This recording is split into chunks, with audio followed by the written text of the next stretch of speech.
बिस्मिल्लाहिर्रहमानिर्रहीम। अस्सलामुअलैकुम। Welcome to Snap IT training. इससे पहले हमने 2 मॉड्यूल कवर कर लिए हैं अपने पिछली वीडियोस में। आज हमारा तीसरा मॉड्यूल है जो कि फार्मूलाज एंड फंक्शंस। ये बहुत ज़्यादा ज़रूरी फार्मूलाज और फंक्शंस हैं जो सबको आने चाहिए।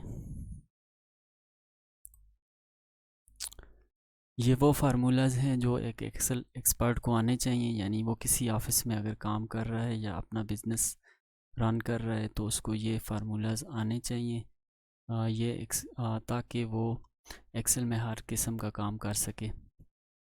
तो आइए स्टार्ट करते हैं इन फार्मूलाज को। सबसे पहले हमारे पास सम के सारे फार्मूलाज हैं यहाँ पे जिनको हम इस वीडियो में डिस्कस करेंगे। सबसे पहले sum if, sum ifs, sum product, aggregate और सब टोटल।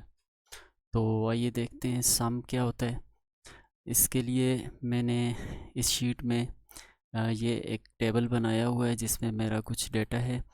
तो मैं फॉर एग्ज़ाम्पल यहाँ पे अपनी जितनी भी मेरी ये सेल्स हैं हर सिटी की, इनको यहाँ पे टोटल करना चाहता हूँ। तो मैं यहाँ पे आके is equal to SUM sum bracket start और फिर यहाँ से यहाँ तक आखिर तक रेंज सेलेक्ट करके ब्रैकेट क्लोज और एंटर प्रेस करूँगा तो ये मुझे यहाँ तक सारा सम दे देगा, इसका टोटल दे देगा।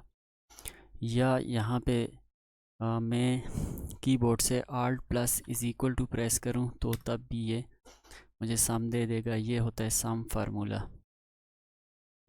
इसके बाद हमारे पास है सम इफ़।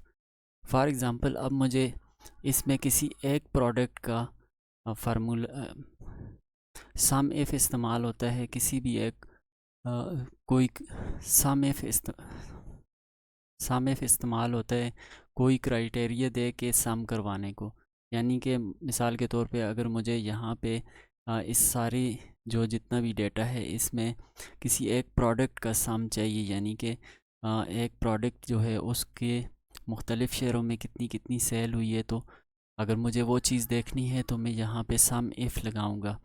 तो इसको लगाने का तरीका यह है is equal to sum if bracket start और अब मैं इसमें रेंज दूंगा कि मुझे किस रेंज में से यानी मेरी रेंज क्या है। तो मेरी रेंज ये प्रोडक्ट्स हैं, ये प्रोडक्ट्स आ गई और फिर आगे मुझे क्राइटेरिया देना है। इसमें फॉर एग्ज़ाम्पल मैं प्रिंटर देखना चाहता हूँ तो मैं यहाँ पे इन्वर्टेड कामाज में प्रिंटर भी लिख सकता हूँ, या मैं चाहता हूँ कि मैं इस सेल में जो भी वैल्यू डालूँ तो जो भी प्रोडक्ट डालूँ उसका मुझे ये सम करके दे दे।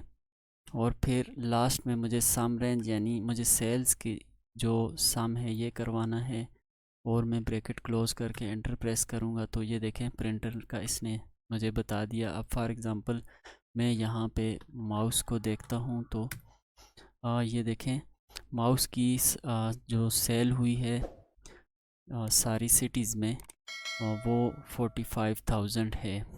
आइए चेक करते हैं माउस को इसने सिर्फ माउस की सेल निकाली है इस सारी टोटल सेल में।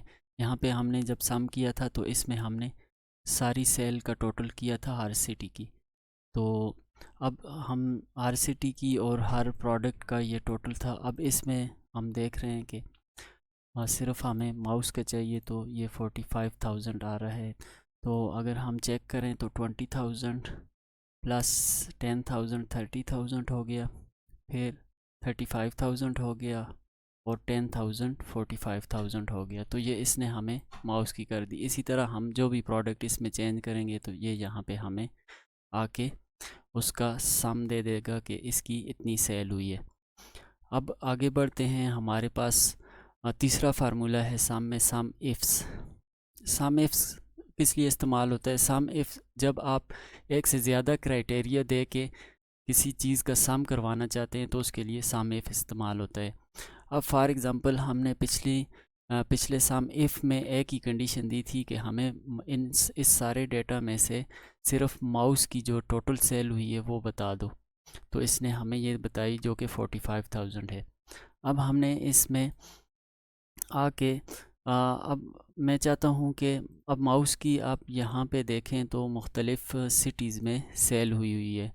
ये देखें जैसे मुल्तान में है माउस, फिर यहाँ पे मुल्तान में है, फिर यहाँ पे स्वात में है, फिर यहाँ पे कोयटा में है। अब मैं चाहता हूँ कि मुझे माउस का सम करके दो कि कितनी सेल हुई है और स्पेसिफ़िक मुल्तान में कितनी सेल हुई है। तो उसके लिए मैं सम इफ़्स लगाऊंगा, क्योंकि अब मेरे दो क्राइटेरियाज़ हैं। ऊपर वाली मिसाल में एक था, अब इसमें दो हैं। तो उसके लिए is equal to sum ifs bracket start. अब ये कहता है सम रेंज, यहाँ यानी कि आपकी सम रेंज कौन सी है। तो मेरी सम रेंज इसमें मेरे पास ये है। ठीक है जी। अब मुझे इसको कामा देना है, और अब फार्मूला मुझसे कह रहा है कि क्राइटेरिया रेंज वन हमें बताएं। तो क्राइटेरिया रेंज वन ये है। अब मैंने इसको कामा दिया। अब क्राइटेरिया वन मांग रहा है, तो मेरा क्राइटेरिया वन ये है, सॉरी माउस। और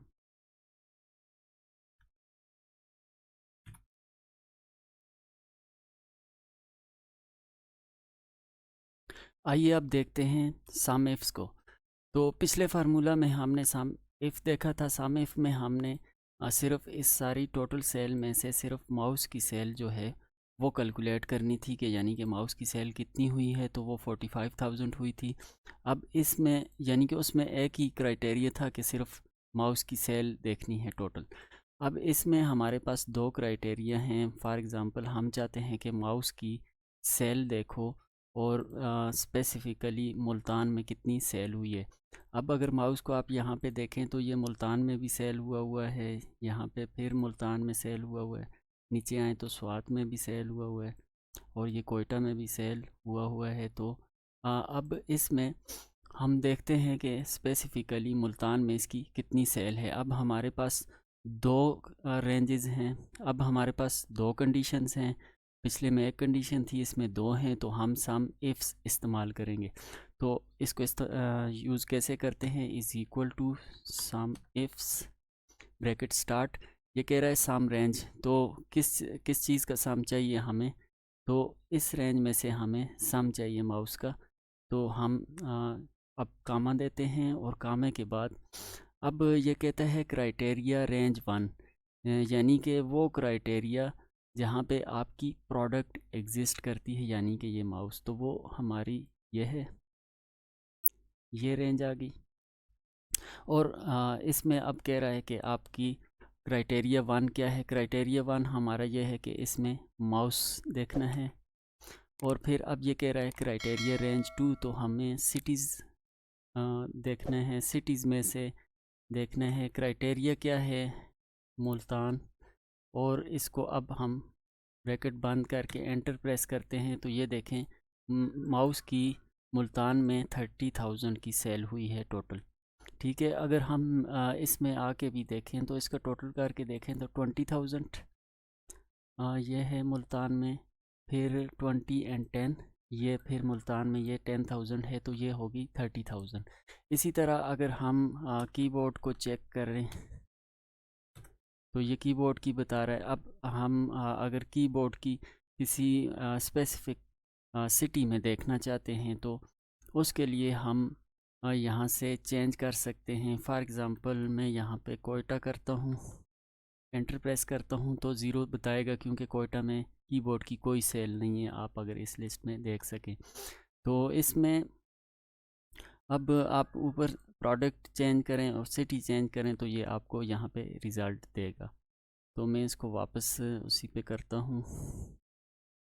ठीक है। अब हमारे पास नेक्स्ट फार्मूला है सम प्रोडक्ट। सम प्रोडक्ट क्या करता है कि ये आपके दो कालमों को पहले तो उनकी प्रोडक्ट निकालता है, फिर उनको सम करता है। फॉर एग्ज़ाम्पल हमारे पास एक ये डेटा पड़ा हुआ है जिसमें हमारे पास सबसे पहले प्रोडक्ट्स हैं, फिर उनकी क्वांटिटी है और उनकी प्राइस है। यहाँ पे अमाउंट है। हम अगर यहाँ से इस तरह करें तो ये प्राइस मल्टीप्लाई बाय क्वांटिटी, तो ये हमें इसकी अमाउंट बता देगा। तो ये नीचे हमारे पास इन सब की यहाँ पे अमाउंट निकल के आ जाएगी इंडिविजुअल प्रोडक्ट्स की। अब अगर हम इनको सम करना चाहते हैं तो सम कर देंगे तो ये इस तरह आ जाएगा हमारे पास। यही चीज़ जो हमने यहाँ पे सारा कुछ करके पहले इनको प्रोडक्ट करके फिर इनका सबका सम किया है, तो ये अगर हमें एक स्टेप में करनी है, अगर फॉर एग्ज़ाम्पल हमारे पास ये नहीं है तो हमें किसी और सेल में या जिधर भी हमें ये करना है तो उसके लिए हम सम प्रोडक्ट का फार्मूला यूज़ करते हैं, सम प्रोडक्ट और फिर हम ब्रैकेट स्टार्ट। और अब ये हमारे पास दो अरे मांगता है, तो पहली अरे हमारे पास क्वांटिटी की है, फिर कॉमा, और दूसरी अरे हमारे पास इसकी है। आप इसको ऐसे भी सिलेक्ट कर सकते हैं, ये जैसे मैंने, आप पहले इसको भी इस तरह अरे सिलेक्ट कर सकते हैं, फिर कॉमा दे के आप दूसरी अरे इसको बना सकते हैं और ब्रैकेट क्लोज, एंटर प्रेस करेंगे तो वही जवाब आएगा जो हमारे पास यहाँ पे आया था। तो ये होता है हमारे पास सम प्रोडक्ट। अब हमारे पास अगला फार्मूला है एग्रीगेट का। एग्रीगेट में क्या होता है कि हमारे पास अगर फॉर एग्ज़ाम्पल यहाँ पे हमारे पास किसी भी फार्मूला में वैल्यू नहीं होती, हम कोई एरर आ जाती है, तो जैसे फॉर एग्ज़ाम्पल हम यहाँ पे करते हैं जी, तो ये अब हमारे पास अगर हम सम करें तो इसका ये टोटल सही तरह से नहीं करेगा। तो इसी का अगर मैं एग्रीगेट फंक्शन के ज़रिए एग्रीगेट फंक्शन को यूज़ करके सम करूं तो ये मुझे एग्जैक्ट जवाब देगा, या कोई इसमें से कोई रोज़ हिडन है तो फिर भी वो हमें एग्रीगेट फंक्शन जो है वो सही तरह से सम करके देगा। For example is equal to aggregate. अब एग्रीगेट में सबसे पहले हमें बताना है कि हमने कौन सा काम करना है। एग्रीगेट के ये सारे एग्रीगेट में फ़ंक्शन दिए हुए हैं कि आप इसमें से कौन सा फ़ंक्शन इस्तेमाल करना चाहते हैं। तो हम यहाँ पे सम को करना चाहते हैं, या मैं यहाँ पे नो लिख दूँ या डबल क्लिक करूँ तो ये सिलेक्ट हो जाएगा कामा दे के। अब ये मुझे कहते हैं कि आप किस किस्म की जो है एरर यहाँ पे इग्नोर करना चाहते हैं। तो मैं चाहता हूँ कि अगर यहाँ पे इन वैल्यूज़ में कोई गलती से कोई एरर आ गई है तो फिर भी ये मुझे टोटल करके दे दे, यानी कि मेरी वैल्यूज़ इग्नोर एरर वैल्यूज़। तो मैं ये सिलेक्ट करता हूँ, सिलेक्ट करके फिर मैं कामा देता हूँ। तो अब ये मुझे कह रहा है कि आप वो एरे सेलेक्ट करो जिसका आपने सम करवाना है। तो मैं ब्रैकेट क्लोज करके एंटर प्रेस करता हूँ, तो ये देखें ये मुझे अब सम दे रहा है। अब फॉर एग्ज़ाम्पल इसमें किसी जगह पे मुझसे गलती भी हो गई है, तो कोई ऊपर इस तरह का नहीं इस्तेमाल हुआ, यानी कि कोई भी गलती हुई है इन सेल्स में, ये अमाउंट में कोई गलती हुई है, तो ये मुझे नीचे सम फिर भी निकाल के देता है। ये है सम प्रोडक्ट, सॉरी एग्रीगेट, और आखिर में है सब टोटल। उसके लिए हम नीचे इस शीट में जाते हैं, इस टेबल में जाते हैं। अब देखें इसमें हमारे पास रीजन वाइज सेल है प्रोडक्ट्स की। नॉर्थ रीजन में प्रिंटर की ये सेल है, स्कैनर की ये सेल है, माउस की ये सेल है, कीबोर्ड की ये सेल है। इसी तरह इन्हीं प्रोडक्ट्स की ईस्ट रीजन में सेल है, वेस्ट में हो। अब हम अगर इसमें यहाँ पे इनका 1 बाई 1 यहाँ पे टोटल निकालें, सब टोटल निकालें, तो हम आल्ट इज़ इक्वल टू 1 वही सम वाला काम करें। तो मैं शॉर्टकट की को आल्ट और इक्वल टू को एक दफ़ा साथ दबाता हूँ तो ये सम कर देता है। तो अब मुझे ये देखें, ये मुझे यहाँ पे करके दे रहा है। अब ये क्या कर रहा है, ये यहाँ से यहाँ तक मुझे सम करके दे रहा है, यानी कि इस रीजन का सब टोटल ये आया है, नॉर्थ रीजन का, ईस्ट रीजन का सब टोटल ये है, इसी तरह वेस्ट और साउथ का सब टोटल है। तो अब अगर मुझे इसको इसका सारा टोटल लेना होगा, तो यानी कि इन सारे रीजन्स की टोटल जो सेल है, अगर मुझे ग्रैंड टोटल यहाँ पे लेना है तो मुझे क्या करना पड़ेगा, इज़ इक्वल टू सम। मैं अगर इसको ऐसे यहाँ से यहाँ तक सिलेक्ट करके ब्रैकेट क्लोज करता हूँ, एंटर करता हूँ, तो अब ये देखें 4,62,000 इसने मुझे सम दिया, जो कि गलत है। ये क्या कर रहा है कि इसमें ये सारी वैल्यू इंडिविजुअल वैल्यूज़ को भी ऐड कर रहा है, सम कर रहा है और ये सब टोटल्स को भी सम कर रहा है। तो मैं अगर यहाँ पे मुझे कोई इस तरह का शॉर्टकट फार्मूला हो जो कि ये मुझे सही से इसका मतलब ग्रैंड टोटल निकाल के दे दे, तो उसके लिए हम इस्तेमाल करते हैं सब टोटल। तो सब टोटल कैसे इस्तेमाल होता है, अब मैं ये जो मैंने सम इनको यहाँ पे सब टोटल निकाले थे, मैं इनको ख़त्म करके तो मैं फार्मूले के ज़रिए इनके सब टोटल निकालता हूँ। तो मैं लिखता हूँ इज़ इक्वल टू सब टोटल और सब टोटल में मुझे इनका सम करवाना है और फिर मुझे यहाँ से यहाँ तक सम करवाना है। बल्कि ठीक है, और मैं इसको क्लोज़ करके एंटर प्रेस कर देता हूँ। तो ये देखें मुझे इसने सब टोटल फार्मूला के ज़रिए इसका सम निकाल के दे दिए है। तो अब मैं इसी फार्मूला से नीचे भी सब टोटल में बजाय इसके लिखने के मैं यहाँ से कंट्रोल सी करके फार्मूला को कॉपी करके कंट्रोल आल्ट वी के ज़रिए फार्मूला को यहाँ पे पेस्ट कर देता हूँ, यहाँ पे भी पेस्ट कर देता हूँ, यहाँ से दोबारा कॉपी करके पेस्ट कर देता हूँ फार्मूला को, और फिर यहाँ से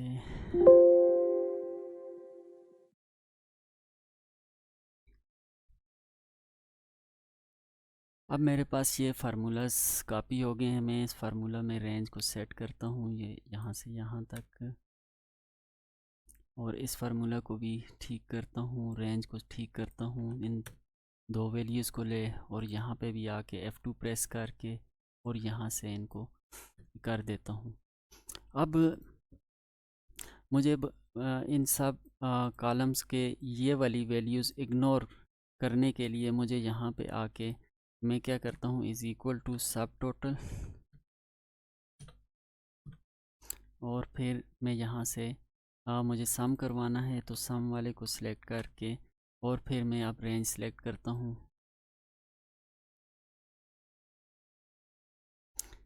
और ब्रैकेट क्लोज़ करता हूँ, एंटर प्रेस करता हूँ। तो ये देखें ये मुझे अब सम सही दे रहा है। क्यों?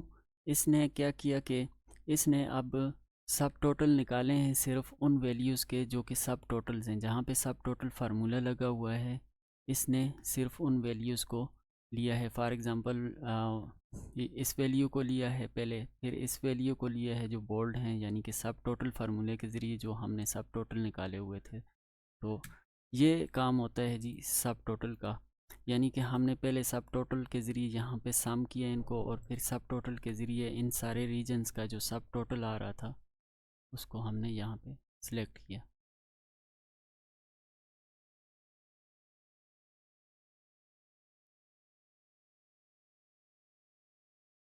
Welcome back. हम फार्मूला सीख रहे हैं इस सीरीज़ में। Welcome back. हम फार्मूला सीख रहे हैं। तो हमारे इस मॉड्यूल में हमने इससे पिछली वीडियो में कवर किए थे सम फार्मूला सारे। तो इस वीडियो में हम देखेंगे काउंट के जितने भी फार्मूलाज हैं, जितने भी वेरिएंट हैं वो देखेंगे। तो इसके लिए मैंने यहाँ पे एक अलग से शीट बना ली है और उसमें मैंने यहाँ पे आके कुछ डेटा लिखा हुआ है यहाँ पे। तो सबसे पहले हम अपना काउंट फंक्शन देखते हैं। काउंट के फंक्शन इस्तेमाल होते हैं काउंट करवाने के लिए, यानी किसी चीज़ को गिनने के लिए। न्यूमेरिक वैल्यूज़ को भी आप इनसे गिन सकते हैं और टेक्स्ट वैल्यूज़ को भी इनसे आप गिन सकते हैं। तो सबसे पहले हम काउंट फंक्शन को इस्तेमाल करके देखते हैं इसका इस्तेमाल क्या है। तो हम लिखेंगे इज़ इक्वल टू और यहाँ पे लिखेंगे COUNT काउंट ब्रैकेट स्टार्ट। और अब हम इसमें यहाँ से नीचे तक ड्रैग करेंगे। तो ये इसमें काउंट फंक्शन जो यूज़ होता है वो न्यूमेरिक वैल्यूज़ को गिनने के लिए इस्तेमाल होता है। मैं जैसे ही एंटर प्रेस करूँगा तो इसमें से ये जो न्यूमेरिक वैल्यूज़ हैं इनको गिनेगा कि ये कितनी हैं, यानी कि 5, 4, 3 और 1 को। तो मैं जैसे ही एंटर प्रेस करता हूँ तो ये देखें इसने मुझे 4 दे दिया, यानी कि इसने इस रेंज में से सिर्फ न्यूमेरिक वैल्यूज़ की काउंटिंग की है, यानी कि 1, 2, फिर ये नीचे 3 और ये 4। तो ये होता है काउंट फंक्शन का काम। अब देखते हैं हम काउंट ए का मतलब होता है काउंट आल, यानी ये काउंट आल फंक्शन है। तो इसका काम ये होता है कि ये न्यूमेरिक वैल्यूज़ प्लस ये जो साथ अल्फ़ाबेट्स हैं इनको भी गिनता है, यानी कि जो भी वैल्यूज़ हों आपके सेल्स में ये सब को गिनेगा। तो आइए इसको इस्तेमाल करके देखते हैं। हम लिखेंगे is equal to count a bracket start और रेंज अपनी सिलेक्ट करेंगे और फिर ब्रैकेट क्लोज एंटर प्रेस करेंगे। तो ये देखें अब इसने 6 हमें दिया है रिज़ल्ट में। 6 क्यों दिया है? 1 2 3 4 5 6, यानी कि इसने अल्फ़ाबेट्स को भी बीच में काउंट किया है। ऊपर वाले में काउंट में सिर्फ इसने न्यूमेरिक वैल्यूज़ को काउंट किया था और इसमें इसने अल्फ़ाबेट्स को भी काउंट किया है। तो ये होता है काउंट और काउंट ए। अब हमारे पास है काउंट इफ़। काउंट इफ़ किसके लिए इस्तेमाल होता है? तो काउंट इफ़ आप स्पेशल किसी कंडीशन के मुताबिक कोई चीज़ गिनवाना चाहते हैं तो उसके लिए इस्तेमाल होता है। ये नीचे मेरे पास एक अटेंडेंस शीट पड़ी हुई है, तो इसमें मैं अब एम्प्लॉइज़ की जो प्रेजेंट्स हैं वो गिनवाना चाहता हूँ, यानी कि सिर्फ ये जो प्रेजेंट हैं इसमें लीव भी, संडे भी और एब्सेंट्स भी इसमें काउंट ना करें। सिर्फ मुझे प्रेजेंट चाहिए, तो मैं इसके लिए काउंट इफ़ का फार्मूला यूज़ करूँगा। Is equal to count if bracket start. और अब ये मुझसे फार्मूला में दो चीज़ें मांग रहा है, पहली रेंज और दूसरा क्राइटेरिया। तो मैं यहाँ से लेके यहाँ तक अपनी रेंज सेलेक्ट कर देता हूँ। मैं ऐसे भी सिलेक्ट कर सकता हूँ रेंज को, या मैं ये 1 से लेके ये आखिरी 30 तक ये सिलेक्ट करके कामान देता हूँ। तो अब मुझे क्राइटेरिया देना है, तो क्राइटेरिया के लिए मुझे प्रेजेंट यानी पी को काउंट करवाना है इस सारी रेंज में से। तो मैं पी को लिख के और ब्रैकेट क्लोज करके एंटर प्रेस करूँगा। तो ये देखें इसने हमें इसकी एम्प्लॉय की प्रेजेंट्स निकाल के दे दी हैं इसमें से।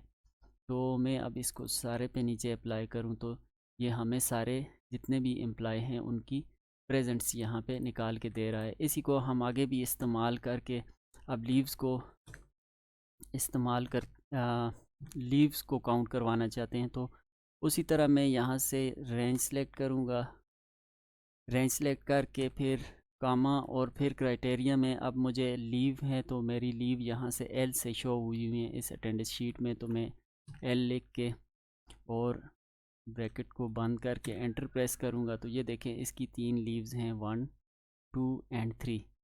तो इसी तरह मैं इस सब एम्प्लॉय के लिए अगर करूं तो ये देखें इसने मुझे सारा कुछ निकाल के दे दिया। ये हो गया हमारा काउंट इफ़। अब हमारे पास अगला फार्मूला जो फंक्शन है वो है जी काउंट इफ्स। काउंट इफ्स क्या करता है? काउंट इफ्स आपको मल्टीपल कंडीशंस, मल्टीपल यानी कि आपका क्राइटेरिया है तो आप उसके हिसाब से करना चाहते हैं तो आप काउंट इफ्स का इस्तेमाल करेंगे। फॉर एग्ज़ाम्पल ऊपर तो इसमें मैंने एक सिंगल चीज़ इससे काउंट करवाई है, मसलन इस पहले फार्मूला में मैंने इससे प्रेजेंट सारी काउंट करवाई हैं, दूसरे फार्मूला में इससे मैंने सारी लीव्स का काउंट करवाई हैं, तो इसने मुझे करके दी हैं। तो यानी कि एक एक क्राइटेरिया था। अब मेरे पास क्राइटेरिया एक से ज़्यादा है, उसके लिए ये मेरे पास एक डेटा पड़ा हुआ है जिसमें स्टूडेंट्स हैं, उनके मैथ के स्कोर हैं और इंग्लिश के स्कोर हैं।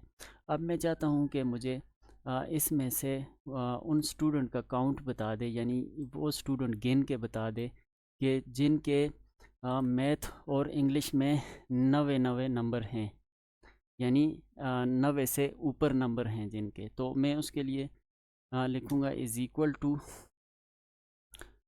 काउंट इफ्स ब्रैकेट स्टार्ट और मैं अपनी पहली रेंज सेलेक्ट करूँगा। फॉर एग्ज़ाम्पल मैं इंग्लिश सेलेक्ट कर देता हूँ। मैं कहता हूँ इंग्लिश में देखो और इसमें जिसके 90 से ज़्यादा नंबर हैं वो गिनो। फिर मैं कामा देता हूँ। अब मुझे दूसरी क्राइटेरिया रेंज ये मांग रहा है, तो मैं ये मैथ वाले जो स्कोर हैं इनमें आता हूँ और इसमें मैं आके इसको बोलता हूँ कि यहाँ पे भी तुम जिसके मार्क्स 90 से ग्रेटर हैं, ग्रेटर देन 90, वो ढूंढना है। और एंटर प्रेस करता हूँ तो ये देखें मेरे पास एक स्टूडेंट है जिसके दोनों सब्जेक्ट्स में 90 से अबव मार्क्स हैं, यानी 90 से ज़्यादा नंबर हैं उसके। तो फॉर एग्ज़ाम्पल वो हमारे पास कौन सा स्टूडेंट है जिसके दोनों सब्जेक्ट्स में 90 से ज़्यादा मार्क्स हैं, तो वो हमारे पास ये वाला हलीमा एक स्टूडेंट है जिसके मैथ में 91 हैं और इंग्लिश में 92 हैं, यानी कि इसके जो दोनों सब्जेक्ट्स में हैं 90 से ग्रेटर हैं। इसके अलावा कोई ऐसा स्टूडेंट नहीं है जिसके नंबर दोनों सब्जेक्ट में 90 से ज़्यादा हैं। जैसे ये आलिया के 95 हैं मैथ में, लेकिन इंग्लिश में 82 हैं। तो ये काम होता है इसका काउंट इफ्स का। अब काउंट ब्लैंक को देखते हैं। काउंट ब्लैंक क्या करता है? काउंट ब्लैंक हमारे लिए ब्लैंक वैल्यूज़ को, यानी कि हमारे डेटा में जो ब्लैंक वैल्यूज़ होती हैं उनको हमें काउंट करके देता है। फॉर एग्ज़ाम्पल अब इसमें हम यहाँ से ये मार्क्स हटा देते हैं फॉर एग्ज़ाम्पल मैथ वाले में, और या हम इनको ऐसे ही छोड़ते हैं और हम यहाँ से कोई एक दो खाली करके नीचे आके ये अब हम यहाँ पे फार्मूला लगाते हैं। तो मैं लिखता हूँ काउंट ब्लैंक ब्रैकेट स्टार्ट और मैं इसको रेंज देता हूँ। ये मुझे ब्लैंक सेल्स काउंट करके देगा। तो ये देखें इसने मुझे 2 काउंट करके दे दिए, यानी कि मेरे पास एक सेल ये ब्लैंक है और एक सेल ये ब्लैंक है। तो ये थे हमारे काउंट के सारे काउंट और उसके जितने भी वेरिएंट थे वो सारे हमने इस वीडियो में डिस्कस किए, जिसमें काउंट के सारे वेरिएंट हमने देखे थे। इसमें हम एवरेज फार्मूला को देखेंगे, यानी average A, average if and average ifs. तो इसके लिए मैंने एक अलग शीट ये बना के रखी हुई है जिसमें कुछ डेटा पड़ा हुआ है। अब मैं अगर इसमें हम आम तौर पे एवरेज जो लेते हैं तो उसमें हम क्या करते हैं, जो हमने स्कूल में सीखा था कि हम सबसे पहले जो हमारी जितनी भी रकमें हैं उनको हम जमा करते हैं। जमा करने के बाद डिवाइडेड बाय जितना उनका काउंट बनता है, यानी कि 9 बनता है यहाँ पे। तो मैं एंटर प्रेस करूँगा तो ये देखें इसने मुझे एवरेज निकाल के दे दी है।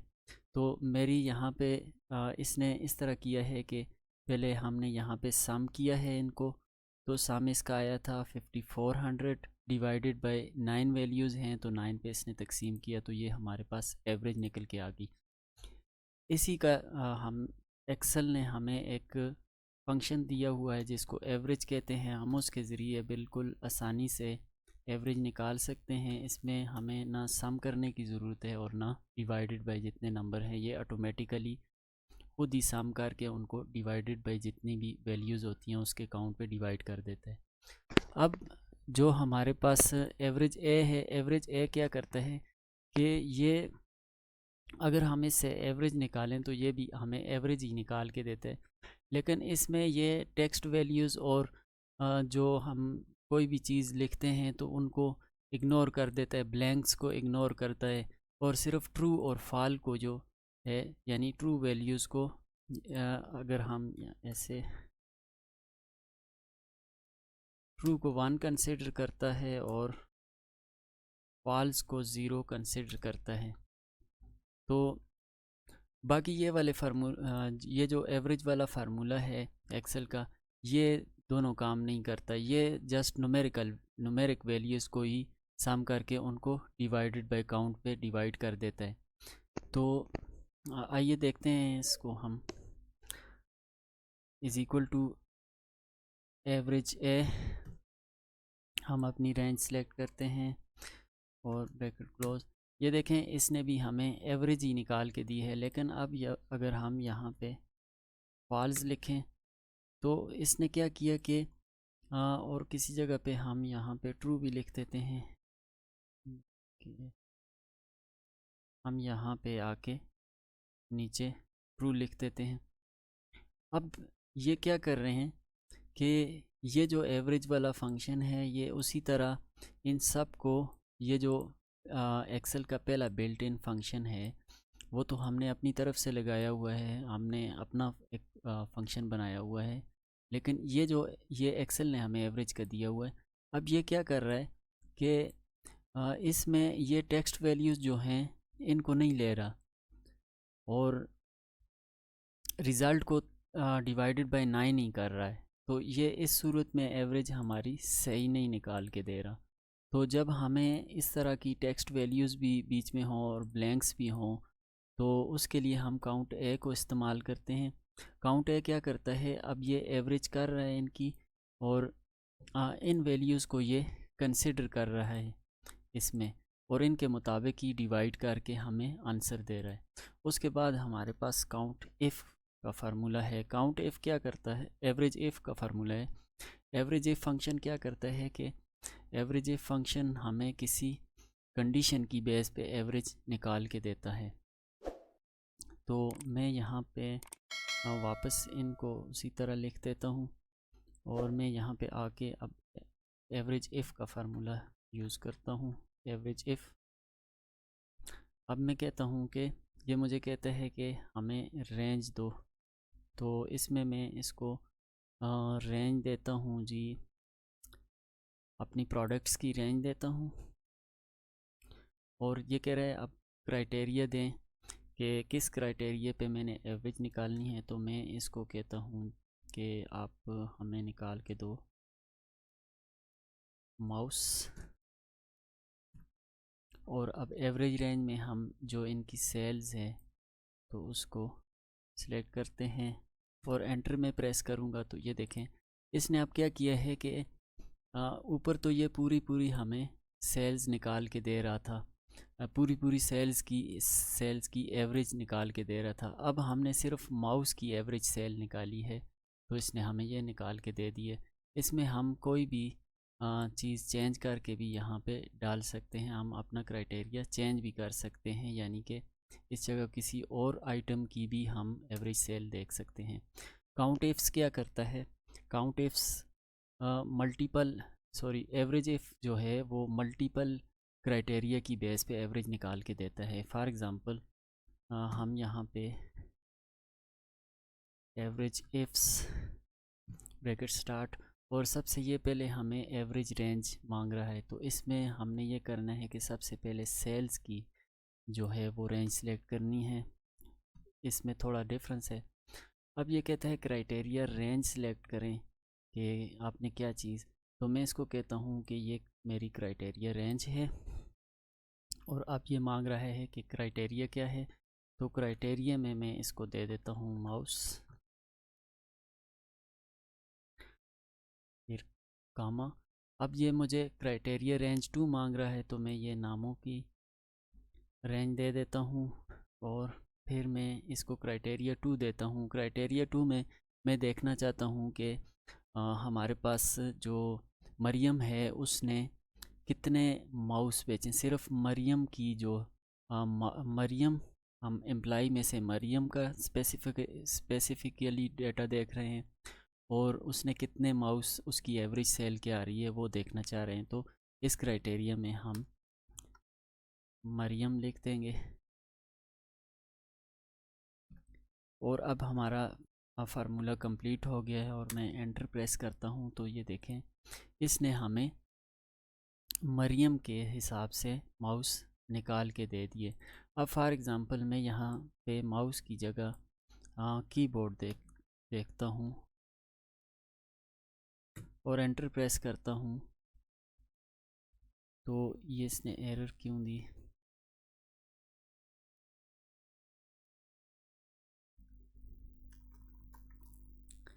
इसमें हम ऐसे करते हैं कि प्रिंटर ले लेते हैं और एंटर प्रेस करते हैं तो ये देखें ये अब इसने हमें निकाल के दे दिया है। अब हमने इसको क्या कहा है कि हमें जो है वो एक, हमने इसको दो क्राइटेरिया के हिसाब से एवरेज निकलवाई है। एक तो ये कि हमने इसको बोला है कि हमें मरियम ने जितनी भी सेल की है प्रिंटर की उसकी हमें एवरेज निकाल के दो।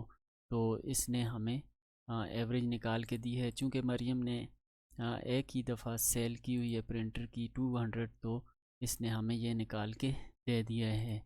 अगर हम यहाँ पे इस जगह पे आके तो एक और प्रिंटर कर दें तो ये देखें, अब इसने मरियम के हिसाब से प्रिंटर की एवरेज जो सेल है वो हमें निकाल के दे दी है। Welcome back. इस वीडियो में हम मैथ्स के फंक्शन देखेंगे। इससे पिछली वीडियो में हमने एवरेज के फंक्शंस देखे थे। तो आइए स्टार्ट करते हैं। इसके लिए मैंने अलग से एक शीट बना रखी है जिसमें मेरे पास कुछ सेल का डेटा पड़ा हुआ है।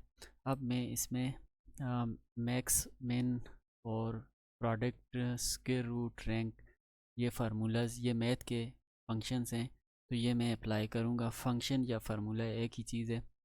तो एक्सेल में जो चीज़ बिल्ट इन बनी हुई है, फंक्शन भी उसको कहते हैं, फार्मूला भी कहते हैं। तो मैं यहाँ पे पहले मैक्स का फार्मूला लगाता हूँ, इज़ इक्वल टू मैक्स,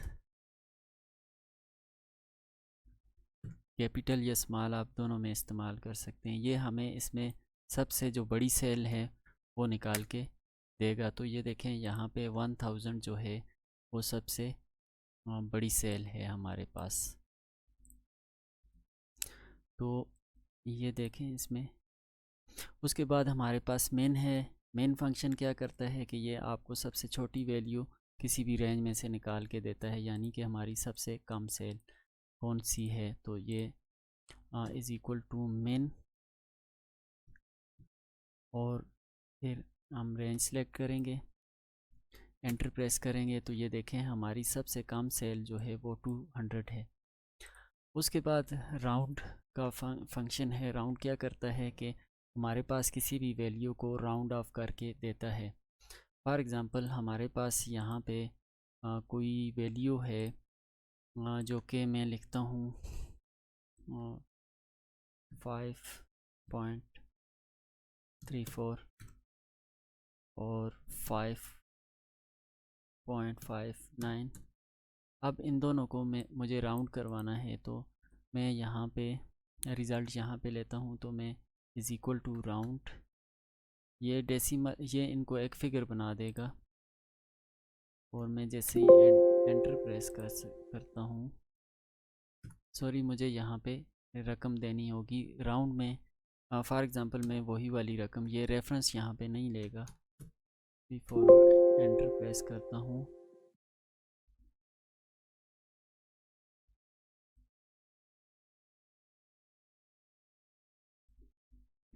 उसके बाद हमारे पास है राउंड। राउंड क्या करता है? राउंड फंक्शन हमारी किसी भी डेसिमल वैल्यूज़ को ख़त्म करने के लिए, यानी डेसिमल के बाद जो हमारे पास वैल्यू आती हैं उनको ख़त्म करने के लिए इस्तेमाल होता है। For example is equal to round. अब मैं इसको ये जो 5.34 है इसके पीछे से 34 को हटाना चाहता हूँ। तो इसमें मुझे पहले ये वैल्यू सेलेक्ट करनी पड़ेगी, और फिर कामा और कामा डालने के बाद मुझे नंबर डिजिट्स, यानी मैं कितने इसके पीछे डेसिमल चाहता हूँ। तो मैं चाहता हूँ कि इसके पीछे कोई भी डेसिमल के बाद कोई भी डिजिट ना आए। तो अब ये इसको राउंड कर देगा। तो देखें इसने इसको राउंड कर दिया। ये राउंड फंक्शन का काम है। अब मैं इसमें ऐसे करता हूँ कि मैं ये जो दूसरी वैल्यू है इसको राउंड ऑफ करता हूँ। तो ये अब इसको राउंड ऑफ करके, तो मैं इसको ज़ीरो ही करता हूँ, तो ये इसको 6 कर देगा। वो इसलिए कि 5 के बाद 5 है, 5.59 है, तो ये इसको 6 कंसिडर कर देगा, यानी 6 में कन्वर्ट कर देगा। ये होता है राउंड फंक्शन का काम। उसके बाद हमारे पास फॉर एग्ज़ाम्पल स्क्वायर रूट कैसे काम करता है। तो ये हमें किसी भी नंबर का स्क्वायर रूट निकाल के देता है। For example is equal to SQRT start, और इसमें हम नंबर फॉर एग्ज़ाम्पल डालते हैं 66 और एंटर प्रेस करते हैं, तो ये हमें इसका स्क्वायर रूट निकाल के दे देगा 8। अब उसके बाद हमारे पास रैंक फार्मूला है। तो मैं रैंक को यहाँ पे इस्तेमाल करता हूँ। रैंक फार्मूला क्या करता है, फंक्शन क्या करता है, ये आपकी वैल्यूज़ को रैंक देता है, यानी सबसे बड़ी, उससे छोटी, फिर उससे छोटी, फिर उससे छोटी।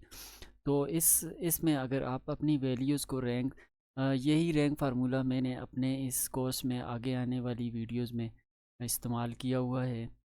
अ, यही रैंक का फार्मूला मैंने अपने इसी कोर्स में इस्तेमाल किया हुआ है, जिसमें मैंने एक मार्कशीट बनाई हुई थी और उसमें एक क्लास का रिज़ल्ट था जिसमें हम स्टूडेंट्स को रैंक दिया था, यानी कि फ़र्स्ट पोजीशन किसकी है, सेकंड किसकी है, और इसी तरह आगे जितनी भी पोजीशन हैं वो हमने इस फार्मूला के ज़रिए मैंने उसमें समझाया था कैसे देते हैं। तो इसमें मैं आपको इस्तेमाल करके ये दिखाता हूँ। हम यहाँ पे लिखेंगे रैंक ब्रैकेट स्टार्ट। अब मैं ये नंबर देता हूँ, नंबर के बाद अब मुझे यहाँ पे रेफरेंस देना है, यानी कि ये वाला जो रेफरेंस है इसमें से रैंक बनाना है। ठीक है, तो इसको मैं एब्सोल्यूट भी कर दूंगा। एब्सोल्यूट करने के लिए F4 यानी कि इसको मैं फ़िक्स कर दूंगा। मेरे सारे नंबर्स के लिए यही रेफरेंस है, इसी में से मुझे रैंक बनाना है, नंबरिंग करनी है।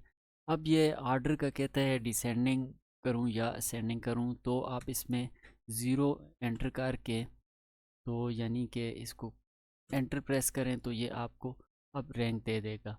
अब मैं सारे डेटा पर अगर इसको अप्लाई करूं तो ये अब मुझे रैंक बना के दे रहा है मेरी वैल्यूज़ का। वो कैसे, वो अब देखें, इसमें सबसे बड़ी वैल्यू जो है वो 1 है, ये पहले नंबर पे है। जो उससे छोटी है 2 है, 2 रैंक जिसको इसने दिया है ये 900 है। इसी तरह 3 जो है वो 800 है। फिर 4 पे 600 है, यानी कि ये सेल्स को इसने रैंक दे दी कि पहले नंबर की बड़ी सेल कौन सी है, उससे छोटी कौन सी है। तो ये रैंक फंक्शन का काम होता है। बिस्मिल्लाहिर्रहमानिर्रहीम, अस्सलामु अलैकुम, welcome to Snap IT training. इससे पिछली वीडियो में हमने फार्मूलाज देखे थे, बेसिक मैथ फार्मूलाज देखे थे। इसमें हम लॉजिकल फंक्शंस देखेंगे, इफ़, एंड, और नॉट। तो आइए देखते हैं इन फंक्शंस को। इसके लिए मैंने एक शीट बनाई हुई है, इसमें हम इनको अप्लाई करके सीखेंगे। सबसे पहले इफ़ फंक्शन है। इफ़ फंक्शन क्या करता है, इफ़ फंक्शन में हम किसी कंडीशन की बेस पे कोई डिसीजन करवाते हैं, यानी कि अगर ये कंडीशन ट्रू हो तो ये दो, अगर फॉल्स हो तो ये दो। मेरे पास यहाँ पे एक रिज़ल्ट शीट है जिसमें स्टूडेंट्स के रोल नंबर, नेम, उनके सब्जेक्ट्स हैं, उनके total marks, obtain marks, percentage है, रिज़ल्ट है, ग्रेड्स हैं। अब इसमें हमने इफ़ फार्मूला यूज़ करके मैंने यहाँ पे उन स्टूडेंट को करना है, यानी कि जिन स्टूडेंट का, अब इसमें मुझे ये करवाना है कि जो स्टूडेंट पास हैं उनको कैश प्राइस मिल जाए। तो मैं कैसे लिखूँगा, इज़ इक्वल टू इफ़। अब मैं इस सेल को सिलेक्ट करता हूँ जिसमें मेरे स्टूडेंट्स का रिज़ल्ट है। मैं कहता हूँ इज़ इक्वल टू, अगर ये पास के बराबर है तो इफ़ कंडीशन में 3 हमारे पास पैरामीटर्स होते हैं। सबसे पहले कंडीशन जो कि हम दे चुके हैं, कामा के बाद अब हमें वो वैल्यू जो ये कंडीशन अगर ट्रू हो तो हम यहाँ पे क्या प्रिंट करवाना चाहते हैं, तो हम लिखेंगे यहाँ पे एक कैश प्राइस, यानी जो स्टूडेंट पास है उसके सामने कैश प्राइस लिखा हुआ आ जाए। और अगर पास लिखा हुआ नहीं है, फेल है, तो हम तीसरे पैरामीटर में आ जाते हैं। इसमें हम लिख देते हैं कि नॉट एलिजिबल, और मैं इसको बंद करता हूँ। तो एंटर प्रेस करूँगा तो ये देखें, अब मैं इसको सारे डेटा पे जब फार्मूला को अप्लाई करता हूँ तो ये मुझे बता रहा है कि हमारे जो स्टूडेंट पास हैं उनको कैश प्राइज़ मिलेगा। ये देखें, ये पास है तो इसको कैश प्राइज़ मिलेगा, ये भी पास है। ये फेल है तो इसके सामने नॉट एलिजिबल लिखा हुआ आया है, और ये वाला स्टूडेंट भी फेल है तो इसके आगे भी नॉट एलिजिबल लिखा हुआ आया है। तो ये होता है इफ़ फंक्शन। उसके बाद है एंड, और एंड फंक्शन का क्या काम है, अब हमने इनको कैश प्राइज़ दी। हम चाहते हैं कि हम अपने उन स्टूडेंट्स को जिनका ए ग्रेड है और वो पास हैं, तो उनको हम कैश स्कॉलरशिप भी दें और कैश प्राइज़ भी दें। तो उसके लिए हमारे पास एक से ज़्यादा कंडीशनें हैं। अब तो जब एक से ज़्यादा कंडीशन हो तो उसके लिए हम शुरू में इफ़ ही यूज़ करेंगे और इसमें एंड फंक्शन का यूज़ करेंगे, जो हमें दो कंडीशनें मिलाने की मतलब जिसके ज़रिए हम दो कंडीशनें आपस में मिला सकते हैं। अब मैं इसको पहली कंडीशन ये देता हूँ कि अगर ये इज़ इक्वल टू, अगर रिज़ल्ट इज़ इक्वल टू, यानी कि L6 में हमारा रिज़ल्ट है L6 इज़ इक्वल टू पास, ये एक होगी। लॉजिकल में आप, लॉजिकल एंड में आप एक से ज़्यादा लॉजिक दे सकते हैं। तो मैंने एक लॉजिक यानी एक कंडीशन दे दी। अब दूसरी कंडीशन में ये देता हूँ कि ये जो ग्रेड वाला है M6 इज़ इक्वल टू, मैं कहता हूँ A, और अब मैं मेरे एंड की दोनों लॉजिक यानी दोनों कंडीशनें पूरी हो चुकी हैं। मैं दो ही कंडीशनें यहाँ पे देना चाहता हूँ। अब मैं इसको क्लोज़ करता हूँ और कामा डालता हूँ, तो मैं वापस इफ़ में चला गया हूँ। अब मैंने इफ़ की ये सारी एंड के ज़रिए एक पूरी कंडीशन, दो कंडीशनों को कंबाइन करके एक कंडीशन बना ली है। अब मैं इसको, अगर ये कंडीशन ट्रू होती है यानी कि दोनों जिस स्टूडेंट की, जो स्टूडेंट पास भी है और उसका ए ग्रेड भी है, तो उसको क्या हो जी, उसके सामने लिखा हुआ आ जाए कि स्कॉलरशिप एंड कैश प्राइस। और जो इन दोनों कंडीशनों पे पूरा नहीं उतरता, यानी पास तो है लेकिन उसका ए ग्रेड नहीं है, तो उसके आगे लिखा हुआ आ जाए नॉट एलिजिबल। अब मैं इफ़ को क्लोज़ करता हूँ और एंटर प्रेस करता हूँ, तो ये देखें ये हमारा फार्मूला लग के आ चुका है। मैं सारे डेटा पे अप्लाई करता हूँ, तो ये देखें इसमें हमारा सिर्फ एक स्टूडेंट एलिजिबल है जो कि दोनों कंडीशनों पे पूरा उतरता है, यानी कि वो पास भी है और उसका ए ग्रेड भी है, तो इसलिए उसके सामने लिखा हुआ आ गया है कि स्कॉलरशिप एंड कैश प्राइस। तो बाकी कोई भी एलिजिबल नहीं है, तो इसलिए उनके सामने नहीं लिखा हुआ आ रहा। अब इसमें हमने दो कंडीशनें दी जोड़ के, यानी कि दोनों का ट्रू होना ज़रूरी था। तो अगर मैं इसको इसमें सिर्फ एक कंडीशन की बेस पे इनको स्कॉलरशिप और कैश प्राइज़ देना चाहता हूँ, यानी कि किसी एक कंडीशन भी, कोई एक कंडीशन भी ट्रू हो जाए, तो उसके लिए मैं ऐसे करता हूँ, यहाँ पे आर का इस्तेमाल करता हूँ, इज़ इक्वल टू इफ़। हम इफ़ ये जो एंड और आर इफ़ के अंदर ही यूज़ करते हैं, तो मैं यहाँ पे लिखूँगा आर और इसमें मैं अपनी दोनों कंडीशनें दूंगा। पहली कंडीशन मेरी ये है कि रिज़ल्ट उसका जो है वो बराबर हो पास के, और दूसरी कंडीशन में उसको देता हूँ कि ग्रेड उसका जो है वो बराबर हो ए के। और मेरी दोनों कंडीशनें हो चुकी हैं, तो मैं वापस इफ़ में आ गया हूँ। जैसे ही मैंने आर वाला ब्रैकेट क्लोज़ किया, अब मैं कामा डाल के, तो मैं यहाँ पे लिख देता हूँ कि अगर ये इन दोनों में से एक भी, आर का मतलब होता है यानी कि या वो पास हो या उसका ए ग्रेड हो, तो उसको ये दोनों चीज़ें मिल जाएं, स्कॉलरशिप एंड कैश प्राइस। अगर इन दोनों में से अगर ये दोनों ही ट्रू नहीं हैं, यानी कि दोनों में से एक भी ट्रू नहीं है, तो फिर ये लिखा हुआ आ जाए नॉट एलिजिबल।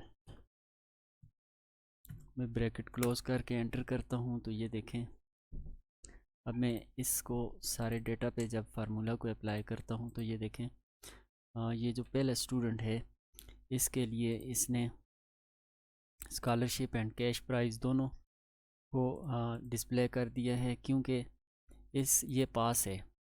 ठीक है, जो स्टूडेंट पास है उसको ये दोनों चीज़ें मिल सकेंगी, क्योंकि हमने आर की कंडीशन दी थी, हमने आर लगाया हुआ है, तो आर में से किसी एक का ट्रू होना ज़रूरी है।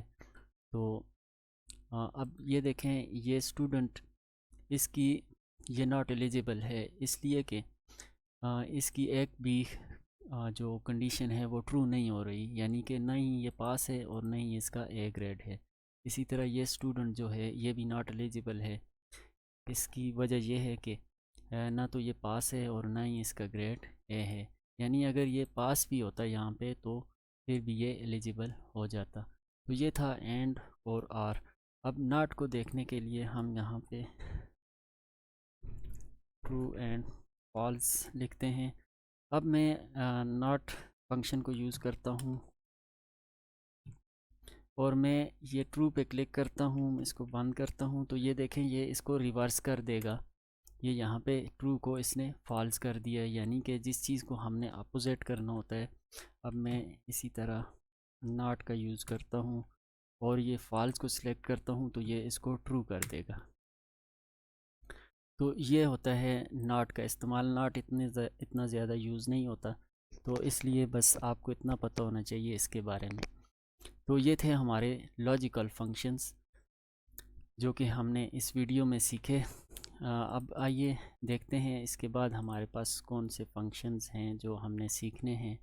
तो मैं कोर्स आउटलाइन में वापस जाता हूँ। तो हमारे पास अभी आगे जो फंक्शन है वो हैं लुकअप फार्मूलास। लुकअप में क्या क्या है? लुकअप है, वी लुकअप है, एच लुकअप है, एक्स लुकअप है, इंडेक्स और मैच है। तो आइए इनको देखते हैं। जी हाँ, तो इससे पिछली वीडियो में हमने देखे लॉजिकल फंक्शन और इस वीडियो में अब हम देखेंगे लुकअप फार्मूला। तो आइए स्टार्ट करते हैं। लुकअप फार्मूलाज में हम सारे लुकअप देखेंगे, यानी कि lookup, V lookup, H lookup, x lookup, index और मैच। तो इसके लिए मैंने एक शीट बनाई हुई है जिसमें मैंने कुछ डेटा लिखा हुआ है। तो ये स्टूडेंट की एक रिज़ल्ट शीट है। तो इसमें मैं सबसे पहले लुकअप फार्मूला को यूज़ करता हूँ। लुकअप फार्मूला क्या करता है कि आप जो वैल्यू देते हो उसके हिसाब से उसके सामने का डेटा उठा के लेके आता है। तो वो कैसे? Is equal to lookup bracket start. अब इसमें लुकअप की दो किस्में हैं, एक तो ये ऊपर वाला है और दूसरा ये नीचे, जिसमें दो ही पैरामीटर्स हैं। तो हम ऊपर वाला यूज़ करते हैं जो कि हमें वो यूज़ करना चाहिए। तो इसमें सबसे पहले हम क्या करते हैं कि ये कह रहा है लुकअप वैल्यू, तो हमारी लुकअप वैल्यू ये है कामा, फिर लुकअप वेक्टर हमारा कौन सा है? तो लुकअप वेक्टर में हमारा ये कॉलम है। उसके बाद हमारे पास रिज़ल्ट वेक्टर कौन सा है, यानी कि हमने स्टूडेंट का रिज़ल्ट देखना है, तो ये हम देखेंगे और ब्रैकेट क्लोज़ करके एंटर प्रेस करेंगे। तो ये देखें फ़ातिमा के सामने, अगर हम फ़ातिमा को देखें तो फ़ातिमा का रिज़ल्ट जो है वो पास है। इसी तरह हम नीचे फ़ातिमा की ग्रेड देखना चाहते हैं, तो इसके लिए भी हम भी लुकअप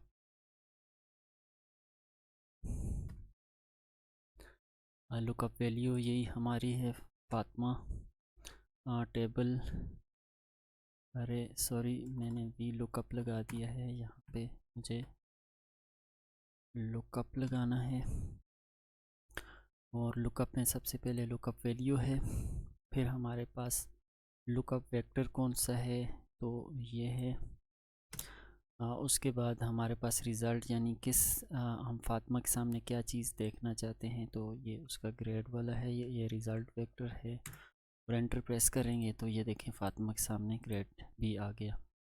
तो इसी तरह मैं ऐसे करता हूँ, डेटा में जाके डेटा वैलिडेशन में जाता हूँ और यहाँ से मैं इस जगह पे लिस्ट बना देता हूँ, ताकि मैं ये स्टूडेंट्स वाले नेम ले लेता हूँ, ताकि हमें बार बार हर स्टूडेंट का रिकॉर्ड एंटर ना करना पड़े। अब मैं जिस स्टूडेंट का भी यानी कि रिज़ल्ट और ग्रेड देखना चाहता हूँ तो मैं इस लिस्ट से सिलेक्ट करूँगा। तो ये देखें ये मुझे दिखा रहा है, ये देखें जैसे नूरीन है तो नूरीन का रिज़ल्ट पास है और उसका ग्रेड ए है। ये देखें नूरीन का रिज़ल्ट पास है और उसका ग्रेड ए है। तो ये होता है लुकअप फार्मूला। तो मैं ये लिस्ट यहाँ पे भी कॉपी कर लेता हूँ। ये लिस्ट का फार्मूला के साथ कोई भी ताल्लुक़ नहीं है, ये जस्ट मुझे बार बार नाम टाइप ना करने पड़े, तो मैं इसलिए इसको ले रहा हूँ। तो आप भी इस तरह लिस्ट बना सकते हैं। अब मुझे यही काम में ये जो लुकअप कर रहा है ये वी लुकअप से करता हूँ। वी लुकअप में क्या डिफरेंस है? वी लुकअप जो है वो वर्टिकल रिकॉर्ड को सर्च करता है।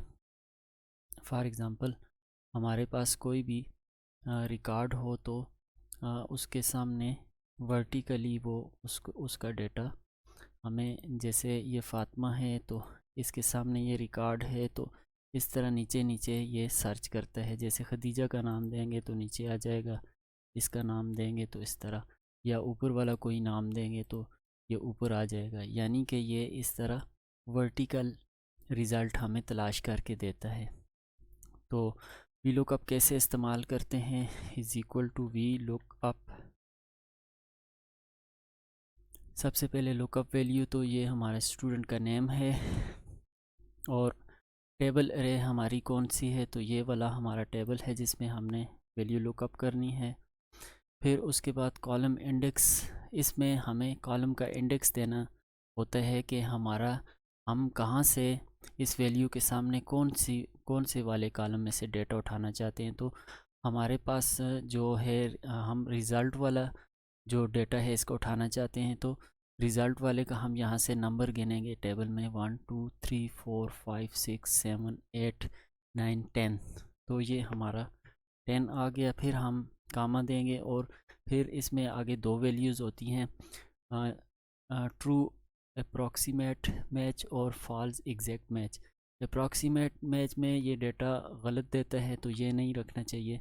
हमें हमेशा एग्जैक्ट मैच के लिए 0 प्रेस करके, तो ब्रैकेट बंद करके मैं एंटर प्रेस करता हूँ, तो ये देखें ये इसने इसका डेटा ढूंढ लिया। अब मैं नूरीन के सामने अगर देखूँ तो ये देखें नूरीन पास है।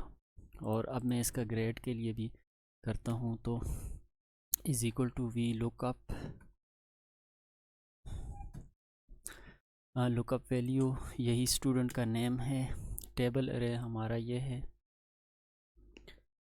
और उसके बाद कॉलम इंडेक्स। अब हमारे पास ये 11 बनता है, आखिरी कॉलम है, और एग्जैक्ट मैच के लिए 0 एंड देन इंटर। ये देखें इसने इसका।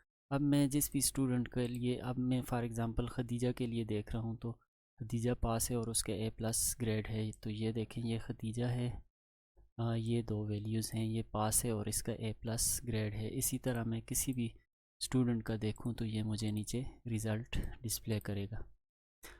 अब उसके बाद हमारे पास है एच लुकअप। एच लुकअप क्या होता है? Horizontal lookup. ये आपकी वैल्यूज़ को हॉरिजॉन्टली यानी कि आपको ढूंढ के देता है, यानी इसमें आपको लाइन नंबर देना पड़ता है। वी लुकअप वर्टिकली आपकी वैल्यूज़ को ढूंढता है, ये आपकी वैल्यूज़ को इस तरह लाइन में ढूंढता है, यानी इस तरह हॉरिजॉन्टली ढूंढता है। तो आइए इसको यूज़ करने का तरीका देखते हैं। तो इसमें हम सबसे पहले, अब फॉर एग्ज़ाम्पल ऊपर हमारे पास जो भी स्टूडेंट होगा, हम जो भी स्टूडेंट सेलेक्ट करेंगे तो उसका रिज़ल्ट और ग्रेड हमें दे देगा।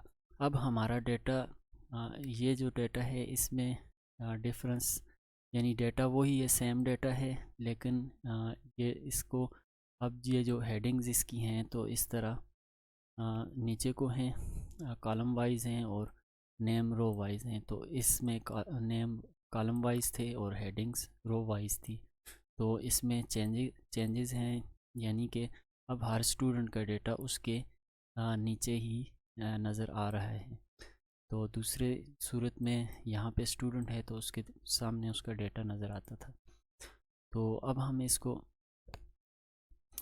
इसमें करते हैं जी एच लुकअप। यहाँ पे हमें वैल्यू एच लुकअप के ज़रिए ही ढूंढनी पड़ेगी। तो मैं is equal to H lookup. H lookup में सबसे पहले ये कहता है लुकअप वैल्यू, कौन सी वैल्यू आपने देखनी है, टेबल अरे। तो टेबल अरे हमारा ये है, इसमें हमने देखनी है। फिर ये कहता है रो इंडेक्स, उसमें कॉलम इंडेक्स होता था, इसमें रो इंडेक्स होता है। तो अब हमारा रिज़ल्ट वाली जो रो है हमने उसका इंडेक्स नंबर देना पड़ेगा 1 2 3 4 5 6 7 8 9 10। यहाँ पे भी 10 ही बनता है। और यहाँ पे ट्रू और फॉल्स यानी एग्जैक्ट, अप्रॉक्सीमेट और एग्जैक्ट मैच के लिए, तो मैं एग्जैक्ट मैच के लिए 0 देता हूँ ताकि ये एग्जैक्ट डेटा लेके आए। इसी तरह मैं नीचे वाले कॉलम में भी लगा लेता हूँ एच लुकअप। उसी तरह वैल्यू, फिर हमने टेबल अरे सेलेक्ट करनी है, कॉमा, फिर रो का इंडेक्स हमारे पास यहाँ से गिने तो 11 बनता है, हम 11 देंगे, कॉमा, और देन एग्जैक्ट मैच, ब्रैकेट बंद और एंटर। अब ये देखें, मैं यहाँ से कोई भी आमना का रिज़ल्ट देखता हूँ तो अगर आप देखें तो आमना पास है और इसका सी ग्रेड है। तो यहाँ पे ये रही आमना और इसका ये देखें रिज़ल्ट पास है और सी ग्रेड है। इसी तरह मैं किसी और स्टूडेंट का देख लेता हूँ। फॉर एग्ज़ाम्पल ज़ैनब है, ज़ैनब पास है और इसका बी ग्रेड है। तो यहाँ पे ये ज़ैनब है और ये पास है और इसका बी ग्रेड है। तो ये होता है एच लुकअप।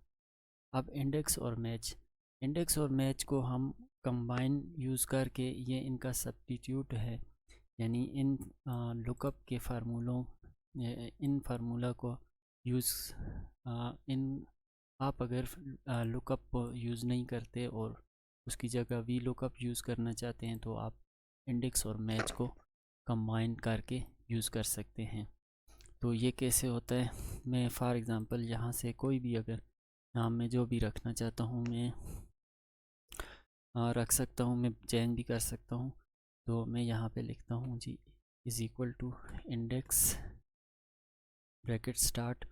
अब मुझे इसमें एरे देनी है कि कहाँ से इसने, मैं इस वाले टेबल को यूज़ कर रहा हूँ डेटा को सर्च करने के लिए। तो मैं यहाँ से, ये मेरा टेबल हो गया, ये सारा सिलेक्ट कर दिया। अब इसको लॉक करना है तो F4 प्रेस करेंगे कीबोर्ड से ताकि ये हमारी रेंज चेंज ना हो।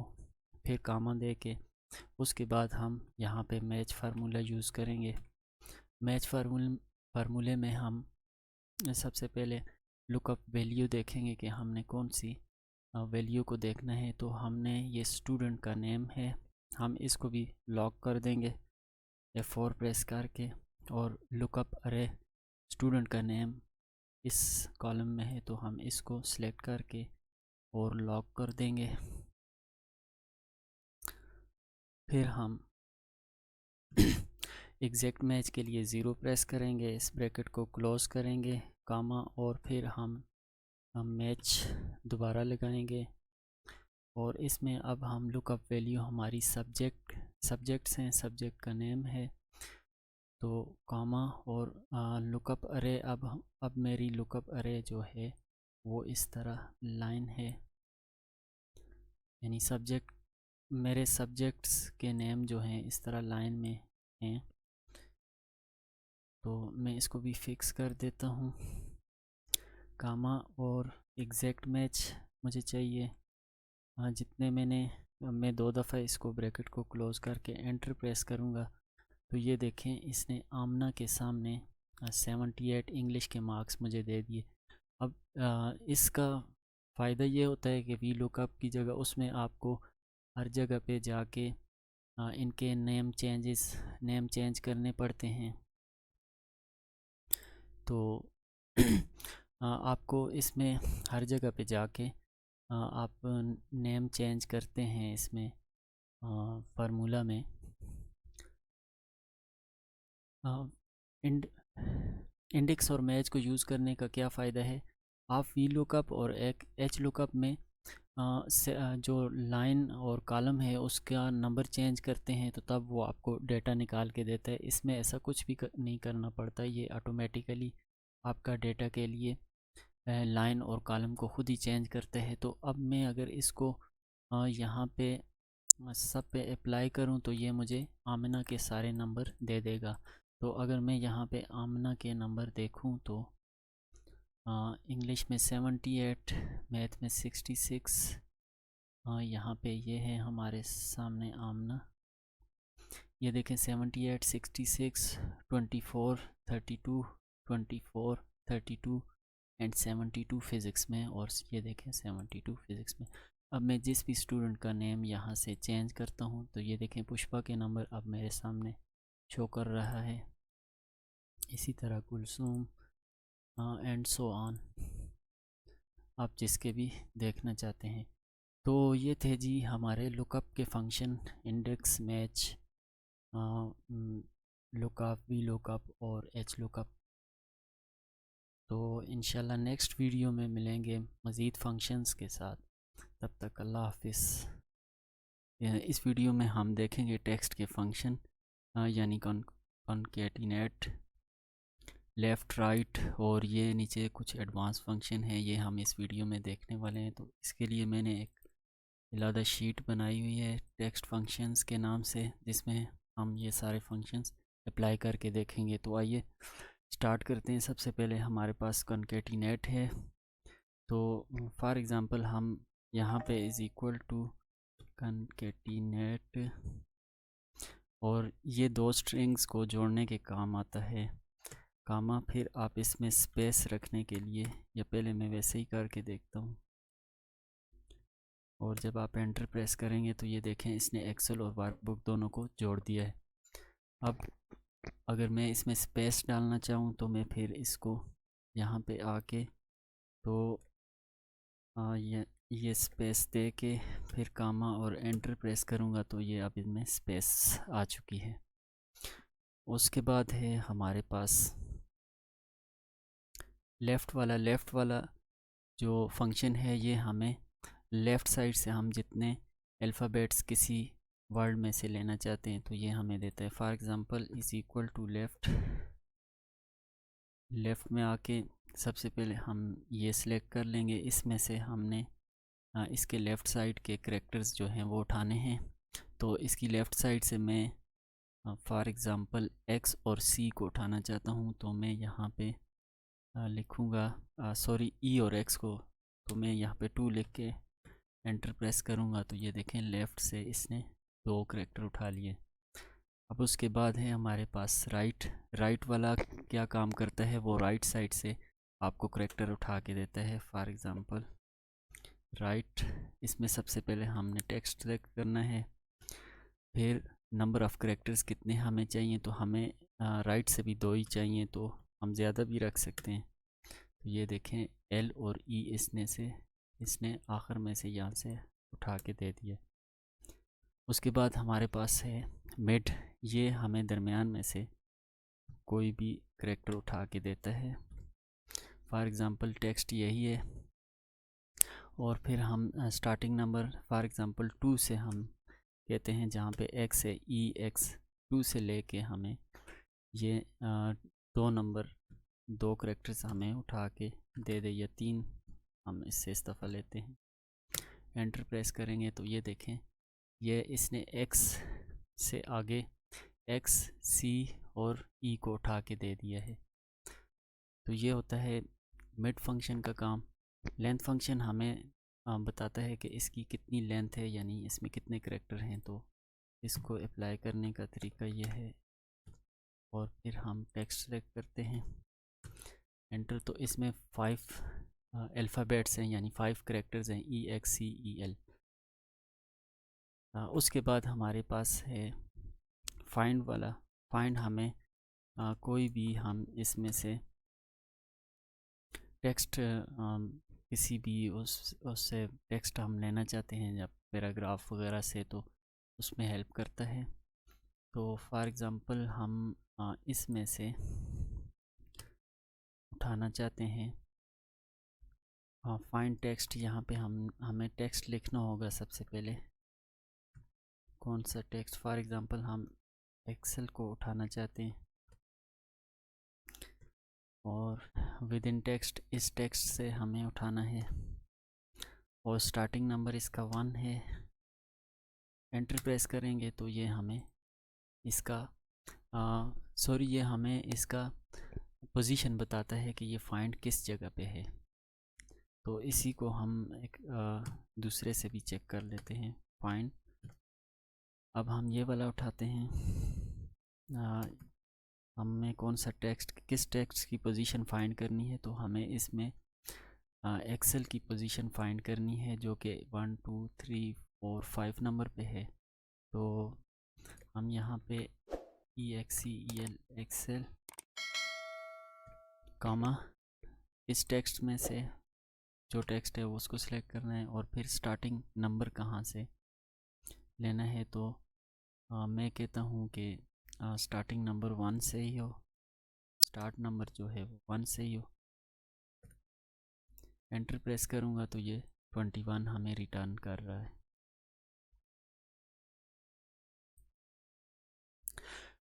अब इसके बाद हमारे पास है फाइंड।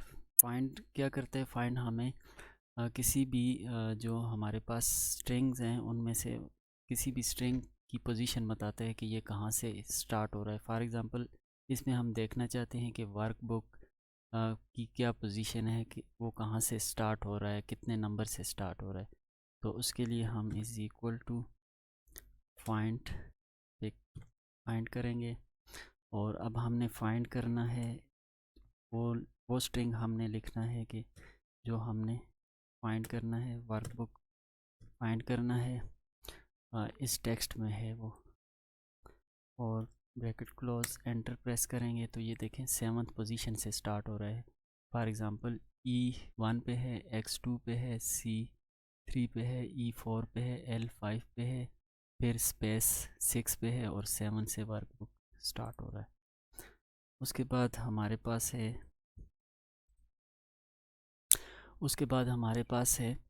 सर्च। सर्च भी फाइंड वाला ही काम करता है, लेकिन ये केस इनसेंसिटिव है। मीन के इसमें अगर आप फॉर एग्ज़ाम्पल यहाँ पे हमने पिछले फाइंड में इसकी वर्कबुक की पोजीशन फाइंड की थी कि कौन से नंबर पे आ रहा है, तो उसने हमें 7 रिटर्न किया है यहाँ पे।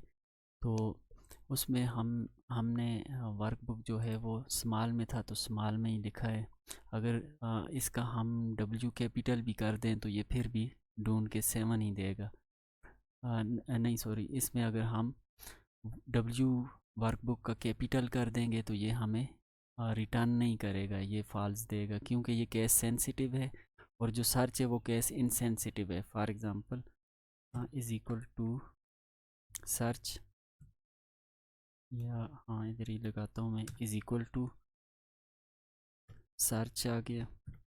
अब इसमें मैंने क्या फाइंड करना है, फॉर एग्ज़ाम्पल अब मेरे पास ये मुझे वर्कबुक ही फाइंड करना है, तो मैं इस दफ़ा क्या करता हूँ, W कैपिटल डाल देता हूँ, तो ये मुझे एरर नहीं देगा। मैं अगर कैपिटल भी डालूँ तो ये कैसे इनसेंसिटिव है, इसमें यही फ़र्क है। इसमें ढूंढना है मुझे, ब्रैकेट क्लोज और एंटर प्रेस करूँगा तो ये देखें ये 7 ही मुझे रिटर्न कर रहा है। उसके बाद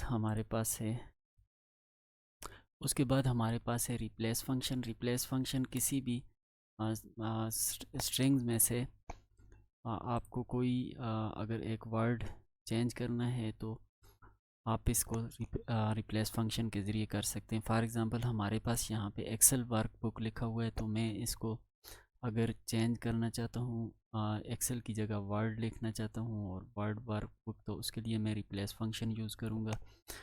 तो ये स्टार्ट करते हैं इज़ इक्वल टू रिप्लेस,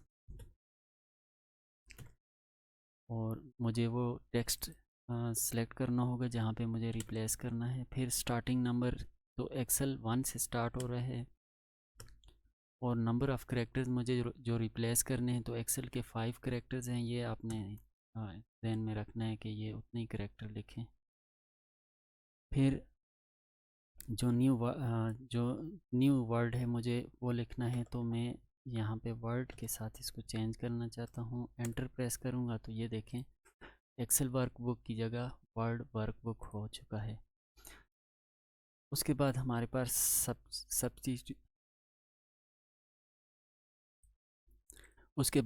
पास है सब्स्टिट्यूट फंक्शन। ये क्या करता है, ये किसी भी सीरीज़ ऑफ स्ट्रिंग्स में से, यानी कि किसी भी आपके सेंटेंस में से आपका कोई स्पेसिफिक वर्ड रिप्लेस कर देता है।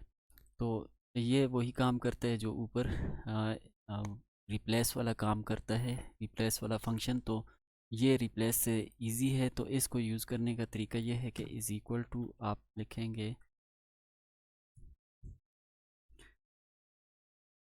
सब्स्टिट्यूट, और फिर टेक्स्ट कौन सा टेक्स्ट है जिसमें आपने रिप्लेसमेंट करनी है किसी की, तो वो हमने सेलेक्ट कर लिया। उसके बाद ओल्ड टेक्स्ट में अब इसमें वर्कबुक को डेटा के साथ रिप्लेस करना चाहता हूँ, यानी सब्स्टिट्यूट करना चाहता हूँ। तो मैं यहाँ पे लिखूँगा वर्कबुक, और जो न्यू वर्ड है वो है डेटा। वर्कबुक की जगह मुझे डेटा लिखना है। एंटर प्रेस करूँगा तो ये देखें एक्सेल वर्कबुक यहाँ पे था, तो एक्सेल वर्क डेटा हो गया यहाँ पे। ये होता है सब्स्टिट्यूट फंक्शन का। अब नीचे कुछ एडवांस फंक्शंस हैं, इनको देखते हैं। इनमें सबसे पहले टेक्स्ट है। टेक्स्ट क्या करता है? टेक्स्ट आपके किसी भी कोई भी आपके नंबर जो हैं उनमें से आपको टेक्स्ट निकाल के देता है, यानी कि उनको टेक्स्ट में कन्वर्ट करता है। फॉर एग्ज़ाम्पल मैं यहाँ पे लिखता हूँ इज़ इक्वल टू टेक्स्ट, और मैं यहाँ पे वैल्यू सेलेक्ट करता हूँ, ये वैल्यू है, और मैं अब इसको फॉर्मेट देना चाहता हूँ कोई भी। तो मैं कहता हूँ 2 डिजिट्स के बाद कामा आए और फिर बाकी डिजिट्स शो हों। तो मैं एंटर प्रेस करूँगा तो ये देखें, ये अब इसने इसको इस तरह कर दिया। 12,000 ये 1 2 3 4 5 को 12,345 कर दिया है। ये होता है टेक्स्ट फंक्शन का। इसका और इस्तेमाल ये भी है कि आप डेट में से डेज़, ईयर्स, मंथ भी निकाल सकते हैं। सेम यही रूल है। और उसके बाद हमारे पास ट्रिम फंक्शन है। ट्रिम फंक्शन क्या करता है कि ये आपकी जो एक्स्ट्रा स्पेसेस हैं उनको ख़त्म करता है। फॉर एग्ज़ाम्पल मैं ट्रिम फंक्शन को यहाँ यूज़ करता हूँ। अब आप अगर यहाँ पे ये जो मैंने 4 वर्ड लिखे हुए हैं, एक्सेल वर्ड, वर्कबुक और फॉर्मेट, तो इनमें देखें इनके शुरू में बहुत ज़्यादा स्पेसेस आ रही हैं। ठीक है, ये मैंने अपने ऊपर अगर मैं इसको सिलेक्ट करके देखूँ तो यहाँ से मैंने इसको सेंटर लाइन भी नहीं किया हुआ। ठीक है, ये सेंटर लाइन भी नहीं है, फिर भी ये यानी स्पेसिस की वजह से, इरेगुलर स्पेसिस की वजह से इनमें ये आगे सेंटर में गए हुए हैं। तो इनको ठीक करने के लिए ट्रिम फंक्शन यूज़ होता है। ट्रिम दोनों तरफ से एक्स्ट्रा जो स्पेसिस होती हैं, अनवांटेड स्पेसिस जो होती हैं, उनको ख़त्म करता है। तो ये इस्तेमाल कैसे होता है? Is equal to trim, simple formula है। जहाँ तक आपने जो टेक्स्ट है वो अगर सिंगल सेल भी है तो वो भी आप कर सकते हैं। एंटर प्रेस करूँगा तो ये देखें एक्सेल ने इसको बिल्कुल पीछे, एक्सेल को इसने पीछे टच कर दिया। और अब ये देखें ये हमारा फार्मूले की मदद से ये जो एक्स्ट्रा स्पेसेस इसकी शुरू में आ रही थी वो ख़त्म हो चुकी हैं। उसके बाद हमारे पास है प्रॉपर। प्रॉपर क्या करता है कि अगर हमारा कोई भी जो कोई भी वर्ड है, हमारे वर्ड्स हैं, यानी कि हमने इंग्लिश लिखी हुई है अपने एक्सेल शीट में, तो प्रोडक्ट्स के नाम लिखे हुए हैं, तो वो इम्प्रॉपर हैं। इम्प्रॉपर से मीन ये जैसे ई स्मॉल है, फिर एक्स कैपिटल है, इसी तरह आगे, यानी कि ये इम्प्रॉपर है। तो इसको प्रॉपर करने के लिए प्रॉपर फंक्शन यूज़ होता है इज़ इक्वल टू प्रॉपर। और मैं ये टेक्स्ट सेलेक्ट करता हूँ और ब्रैकेट क्लोज करता हूँ। तो ये देखें इसने एक्सेल का ई जो है वो कैपिटल कर दिया है, बाकी सारे स्मॉल कर दिए हैं, यानी इसको प्रॉपर कर दिया यहाँ पे। तो ये होता है प्रॉपर फंक्शन का काम। उसके बाद है अपर और लोअर। क्या करते हैं? अपर जो है वो आपके स्मॉल को अपर में कन्वर्ट कर देता है। जैसे फॉर एग्ज़ाम्पल यहाँ पे एक्सेल स्मॉल में लिखा हुआ है, तो मैं इन सारे सबको कैपिटल में करना चाहता हूँ। तो मैं यहाँ पे लिखूँगा इज़ इक्वल टू अपर और क्लिक करके ब्रैकेट क्लोज, एंटर करूँगा तो ये देखें अब एक्सेल कैपिटल हो गया ये वाला। और उसके बाद है हमारे पास लोअर। तो अब फॉर एग्ज़ाम्पल मैं यही जो कैपिटल में लिखा हुआ है इसको अब लोअर करना चाहता हूँ। तो मैं इज़ इक्वल टू लोअर, और मैं ये सिलेक्ट करूँगा एंटर प्रेस करूँगा तो ये देखें ये लोअर में कन्वर्ट हो चुके हैं। अब रिपीट क्या करता है, अगर रिपीट जो है वो किसी भी वर्ड को, किसी भी डिजिट को आपने रिपीट करवाना है बार बार, तो आप इससे करवा सकते हैं REPT। और यहाँ पे कौन सा टेक्स्ट आप रिपीट करवाना चाहते हैं आप, मैं इसमें फ़िलहाल सिर्फ एक रिपीट करना चाहता हूँ और 6 टाइम्स, तो मैं एंटर प्रेस करूँगा तो ये देखें 6 टाइम रिपीट हो गए। तो इसमें आप कोई भी न्यूमेरिक वैल्यू भी कर सकते हैं, कोई पूरा वर्ड भी कर सकते हैं। तो ये रिपीट का ये फंक्शन, रिपीट का ये काम होता है। उसके बाद हमारे पास है clean.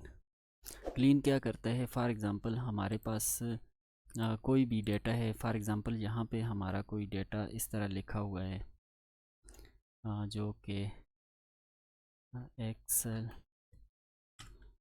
Is the spreadsheet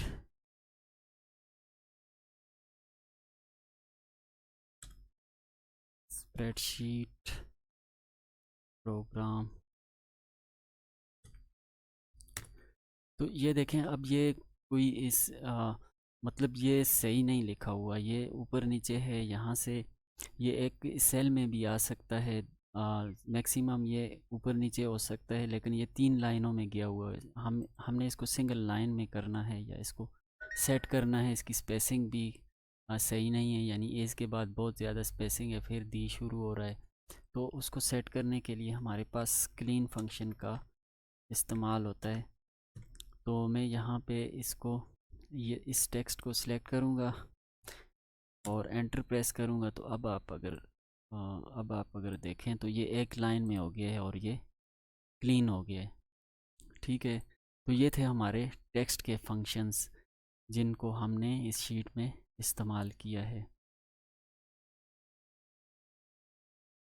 welcome back. इससे पिछली वीडियो में हमने टेक्स्ट के जो कोई सिंपल फार्मूला हैं कुछ वो देखे थे और एडवांस फार्मूलाज देखे थे, यानी फंक्शंस देखे थे। उसके बाद हमारे पास अब है डेट एंड टाइम के कुछ फंक्शंस हैं जो कि बहुत ज़्यादा यूज़ होते हैं। तो आइए इनको स्टार्ट करते हैं, इनको सीखते हैं ये कैसे इस्तेमाल होते हैं। तो उसके लिए मैंने एक यहाँ से डेट एंड टाइम फंक्शन की एक शीट बना रखी है। तो इसमें मैं आके इनको अप्लाई करके देखता हूँ। सबसे पहले टुडे जो फंक्शन है वो हमें करंट डेट जो है वो रिटर्न करता है। फॉर एग्ज़ाम्पल मैं इसको अगर लिखूँ टुडे, और इसमें आपने brackets just open and close करने होते हैं, उसमें कुछ भी नहीं देना होता। तो ये देखें ये मुझे आज की डेट रिटर्न कर रहा है। उसके बाद नाउ का जो फंक्शन है वो हमें करंट टाइम, जो इस वक्त टाइम है, वो रिटर्न करता है। इसका भी यही तरीका है, एंटर प्रेस करेंगे तो ये देखें इसने हमें टाइम रिटर्न कर दिया। सॉरी,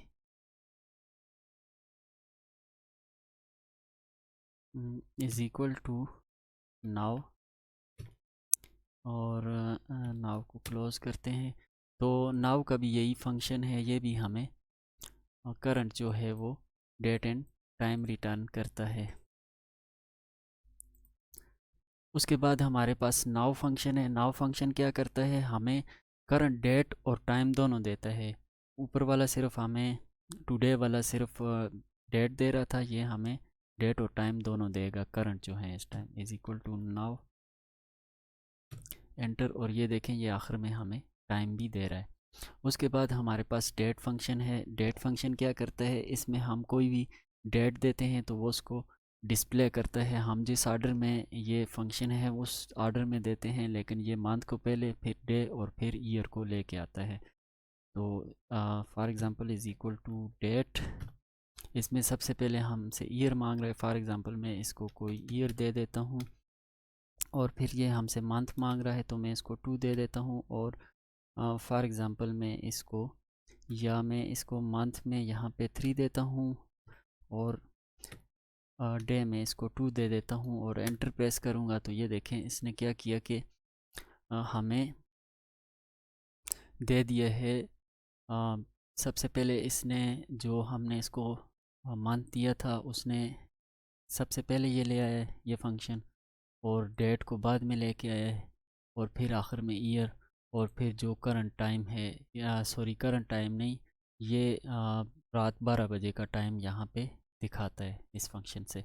उसके बाद हमारे पास फंक्शन है जो वो है टाइम का।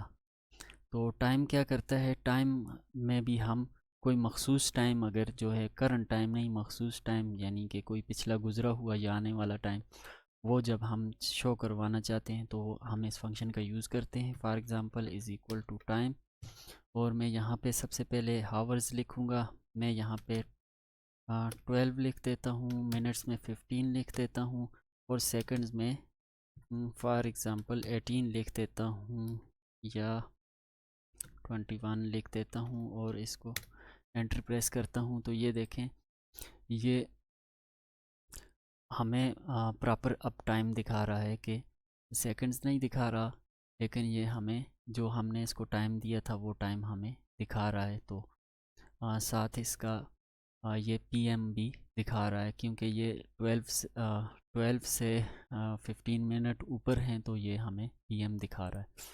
तो उसके बाद हमारे पास जो फंक्शन है वो है डे का। डे हमें किसी भी डेट में से डे निकाल के देता है। For example is equal to day, और हमारे पास ये डेट है, तो मैं इस पर क्लिक करता हूँ और एंटर प्रेस करता हूँ। तो ये देखें 13, ये 13 तारीख इसमें से हमें डे निकाल के दे रहा है कि ये महीने का 13वां दिन है। और उसके बाद अब अगर हम मंथ निकालना चाहते हैं किसी डेट में से, तो हम इस फंक्शन का यूज़ करते हैं, और ये अब मुझे 2 निकाल के देगा, क्योंकि फरवरी का महीना है, तो ये हमें 2 निकाल के दे रहा है, यानी कि second month of the year है। उसके बाद हमें ईयर निकालना है, तो ये हमें इसी डेट में से ईयर भी निकाल के दे देगा। हमने डेट सेलेक्ट करनी है और एंटर प्रेस करना है। तो ये देखें, इसने ईयर भी निकाल के दे दिया। अब अगर हमने टाइम में से हावर निकालने हैं, तो घंटे निकालने हैं, तो उसके लिए हम आवर फंक्शन यूज़ करते हैं। फॉर एग्ज़ाम्पल ये टाइम है, तो मैं एंटर प्रेस करूँगा, तो ये देखें 12 हावर्स हैं इस टाइम में, यानी 12 घंटे हैं इस टाइम में।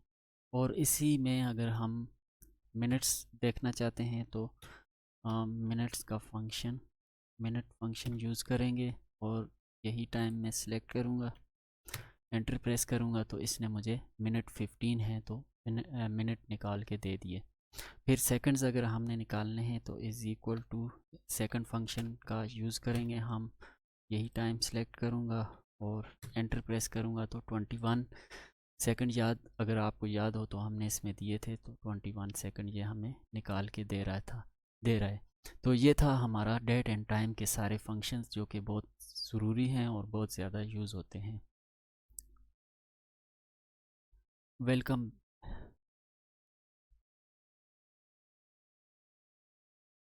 बिस्मिल्लाहिर्रहमानिर्रहीम, अस्सलाम वालेकुम, welcome to Snap IT training. आज की इस वीडियो में हम देखेंगे इंफॉर्मेशन के सारे फंक्शंस जो कि इंफॉर्मेशन के लिए यूज़ होते हैं। तो इसके लिए मैंने एक शीट इन्फो फंक्शंस नाम से बना के रखी हुई है, जिसमें हम ये सारे फंक्शंस यूज़ करके देखेंगे। इंफॉर्मेशन फंक्शंस हमें किसी भी डेटा के बारे में इंफॉर्मेशन देते हैं। तो फॉर एग्ज़ाम्पल यहाँ पे जो पहला हमारे पास फंक्शन है वो है इज़ नंबर। तो मैं यहाँ पे कुछ लिख देता हूँ। ऊपर वाले सेल में मैंने यहाँ पे कर दिया है, टेक्स्ट लिख दिया है, और नीचे वाले में मैंने, ऊपर वाले में मैंने एक न्यूमेरिक वैल्यू लिखी है, और नीचे वाले में टेक्स्ट लिखा है। तो अब इस नंबर फार्मूला चेक करता है कि क्या ये नंबर है कि नहीं है। अगर नंबर हो तो ट्रू देता है, अगर ना हो तो फॉल्स देता है। फॉर एग्ज़ाम्पल मैं लिखता हूँ इज़ नंबर, और मैं इसको चेक करता हूँ कि क्या ये नंबर है, तो ये मुझे ट्रू देगा। अगर मैं इसी में यहाँ पे नीचे वाले सेल को चेक करूं, तो जिसमें ABCD है, तो एंटर प्रेस करूं, तो ये फॉल्स देगा, क्योंकि ये नंबर नहीं है। तो ये काम होता है नंबर वाले फार्मूला का। इस टेक्स्ट भी यही काम करता है, वो टेक्स्ट को चेक करता है कि इसमें टेक्स्ट है या न्यूमेरिक है। तो ये देखें, मैंने 12 को चेक किया, इस टेक्स्ट फंक्शन के साथ, तो इसने मुझे फॉल्स बताया क्योंकि 12 टेक्स्ट नहीं है, ये एक डिजिट है। तो अगर इसी में मैं नीचे वाले को डाल के चेक करूं तो ये मुझे ट्रू देगा क्योंकि ये एक टेक्स्ट है। उसके बाद हमारे पास है इज़ ब्लैंक फंक्शन। ये क्या करता है, ये जब कोई सेल ब्लैंक हो तो ये हम ब्लैंक सेल्स चेक करने के लिए यूज़ करते हैं। फॉर एग्ज़ाम्पल मैं लिखता हूँ is blank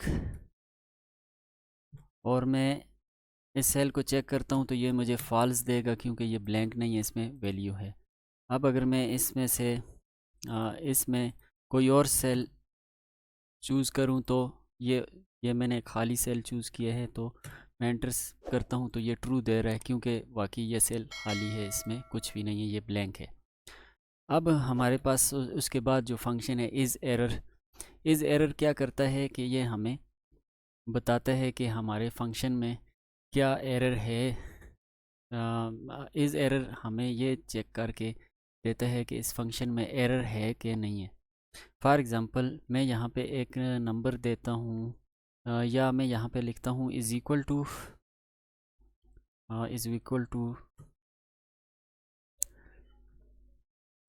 12 divided by 0। Enter press करूँगा तो ये यहाँ पे डिवीजन एरर दे रहा है कि 12 को हम 12 को 0 से डिवाइड कर रहे हैं, इसमें एरर है। तो अब मैं इस एरर फंक्शन को लगा के चेक करता हूँ तो ये मुझे ट्रू रिटर्न करेगा, वाकई इसमें एरर है। अगर मैं इसको इसी नंबर को या फॉर एग्ज़ाम्पल मैं अब किसी और सेल में मैं यहाँ पे is equal to 12 divided by 2 कर देता हूँ, तो अब मैं अगर इस फार्मूला के ज़रिए चेक करता हूँ तो ये मुझे फॉल्स देगा। Is equal two is error. तो अब मैं एंटर करूँगा तो ये मुझे फॉल्स देगा क्योंकि इस फार्मूला में कोई एरर नहीं है। तो ये फार्मूला एरर चेक करने के लिए होता है कि किसी हमारे सेल में एरर तो नहीं है। और इसका एक और फंक्शन ये भी है कि हम अगर किसी सेल में कोई फार्मूला लगा रहे हैं तो हम उसमें इज़ एरर फार्मूला को लगा के उसके अंदर वो फंक्शन लगा दें, तो अगर एरर आए तो हम जो मैसेज डिस्प्ले करवाना चाहते हैं तो हम वो डिस्प्ले करवा सकते हैं। उसके बाद हमारे पास टाइप फंक्शन है। टाइप फंक्शन हमें किसी भी हम वैल्यू को जब इसके ज़रिए करते हैं चेक करते हैं तो ये हमें बताता है कि उसकी टाइप क्या है। ये इंटीजर के लिए 1 रिटर्न करता है और स्ट्रिंग के लिए 2 रिटर्न करता है। For example is equal to type, इसका भी कोई इतना ख़ास यूज़ नहीं है। मैं इसकी टाइप चेक करना चाहता हूँ तो एंटर प्रेस करता हूँ तो ये मुझे बताता है इसमें 1 है यानी इंटीजर है।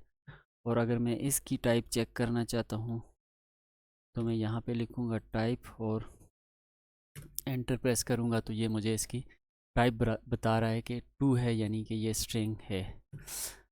अब उसके बाद हमारे पास है सेल और सेल फंक्शन हमें सेल के बारे में इंफॉर्मेशन देता है कि आप इस वक्त कौन से सेल में हैं। ये जिस सेल में हैं आप इसकी कोई भी चीज़ चेक कर सकते हैं। फॉर एग्ज़ाम्पल इस सेल का मैं एड्रेस चेक कर सकता हूँ, कॉलम कौन सा है चेक कर सकता हूँ, कलर कौन सा है, कंटेंट क्या है, फाइल नेम क्या है, फॉर्मेट क्या है, पैरेंथेसिस हैं कि नहीं है, प्रीफिक्सेस हैं कि नहीं हैं, प्रोटेक्टेड है कि नहीं है, रो कौन सी है, टाइप कौन सी है और विड्थ इसकी कितनी है। तो फॉर एग्ज़ाम्पल मैं इसमें यहाँ पे एड्रेस को सिलेक्ट करता हूँ, डबल क्लिक करूँगा और तो ये मुझे इसका एड्रेस दे रहा है। ये डी कॉलम और 5 रो में है, D5 है इसका। तो ये होता है, इसमें आप सेल की सारी इन्फॉर्मेशन इस हासिल करते हैं। इसके बाद जो आगे है इन्फो, वो भी इन्फो के लिए होता है, लेकिन उसमें आप जो उसमें डिफरेंट किस्म की इन्फो आपको देता है। फॉर एग्ज़ाम्पल इसमें आपको फ़ोल्डर कौन से फ़ोल्डर में है आप इस टाइम, आपकी फ़ाइल कहाँ पे है, या आप विंडो का कौन सा वर्जन, विंडो कौन सी यूज़ कर रहे हैं, ऑपरेटिंग सिस्टम आपका कौन सा है, मसलन विंडो है, मैक ओएस है वगैरह वगैरह। तो फॉर एग्ज़ाम्पल मैं इसमें ये वाला ऑपरेटर सेलेक्ट करके मैं इसकी इंफॉर्मेशन लेता हूँ, तो ये मुझे बता रहा है कि मैं इस टाइम विंडोज़ को यूज़ कर रहा हूँ। मेरा ऑपरेटिंग सिस्टम जो है वो विंडोज़ है, मैक ओएस नहीं है। तो ये काम होता है हमारे इंफॉर्मेशन फार्मूलाज़ का। तो बिस्मिल्लाहिर्रहमानिर्रहीम, अस्सलामु अलैकुम, welcome to Snap IT training. इससे पिछली वीडियोस में हम अपने सारे फार्मूलाज़ जो हम पढ़ रहे थे वो हमने कवर कर लिए थे। अब हमारा लास्ट जो है वो डेटाबेस फंक्शंस हैं, जो कि हम इस वीडियो में देखने वाले हैं। तो इसमें हम डेटाबेस के सारे ही जितने भी फंक्शंस हैं सभी को देखेंगे, यानी कि D sum, D count, D average, D max, D min और डी गेट। तो आइए स्टार्ट करते हैं। मैंने इसके लिए एक अलग शीट बना के रखी हुई है डेटाबेस फंक्शंस के नाम से, जिसमें यहाँ पे मेरे पास कुछ डेटा पड़ा हुआ है। डेटाबेस फंक्शंस क्या होते हैं एक्सेल में जब आप बहुत बड़े डेटा पे, यहाँ पे तो मैंने छोटा सा डेटा लिया हुआ है, तो आपके पास अगर बहुत बड़ा डेटा है तो उसमें आप वी लुकअप वगैरह ये दूसरे फार्मूले अगर यूज़ नहीं करना चाहते, उस पर वो इतने इफ़ेक्टिव नहीं होते। तो उसके लिए डेटाबेस के फंक्शंस यूज़ होते हैं। ये डेटाबेस के फंक्शंस जो हैं बहुत बड़े डेटा पे अगर आप काम कर रहे हैं तो उसके लिए ये बहुत ज़्यादा मुफीद फंक्शंस हैं, ये बहुत इफ़ेक्टिव हैं। तो आइए स्टार्ट करते हैं डेटाबेस फंक्शंस को। इनमें अगर डी सम, डी काउंट, सब के पीछे डी लगा हुआ है, तो ये डी फॉर डेटाबेस है। तो आइए सबसे पहला फंक्शन देखते हैं डी सम।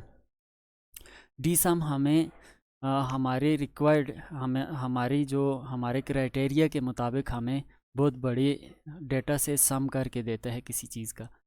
फॉर एग्ज़ाम्पल, अब मैं अगर यहाँ पे क्वांटिटी को इसकी क्वांटिटी को सम करवाना चाहता हूँ डी सम के ज़रिए, तो मैं यहाँ पे डी सम फार्मूला लगाऊंगा।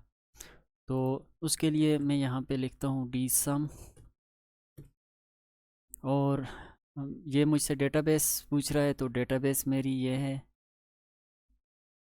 और अब कामे के बाद ये मुझसे पूछता है फ़ील्ड कौन सी है, तो इसमें आपने फ़ील्ड का नेम देना है, यानी किस फ़ील्ड में से आप सम करना चाहते हो। तो मैं यहाँ पे क्वांटिटी का सम करना चाहता हूँ, तो ये क्वांटिटी पे मैं जस्ट हेडिंग पे क्लिक कर दूँगा। पूरी मुझे रेंज नीचे तक नहीं सिलेक्ट करनी, ये डी सम फंक्शन की रिक्वायरमेंट है। आप सिर्फ इसमें नेम ही सिलेक्ट कर सकते हैं।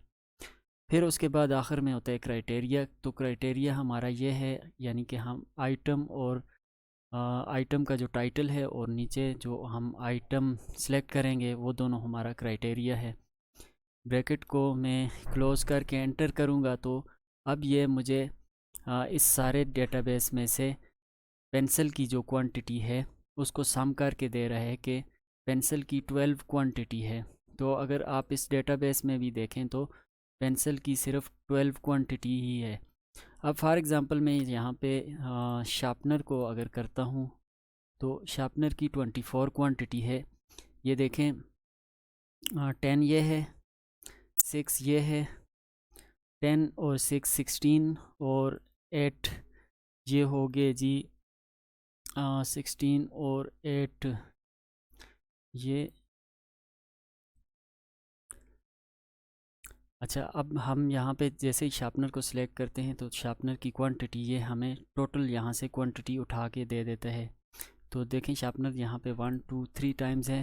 तो पहली इसकी क्वांटिटी है 10, दूसरी क्वांटिटी है 6, ये 16 हो गए, और 8 24।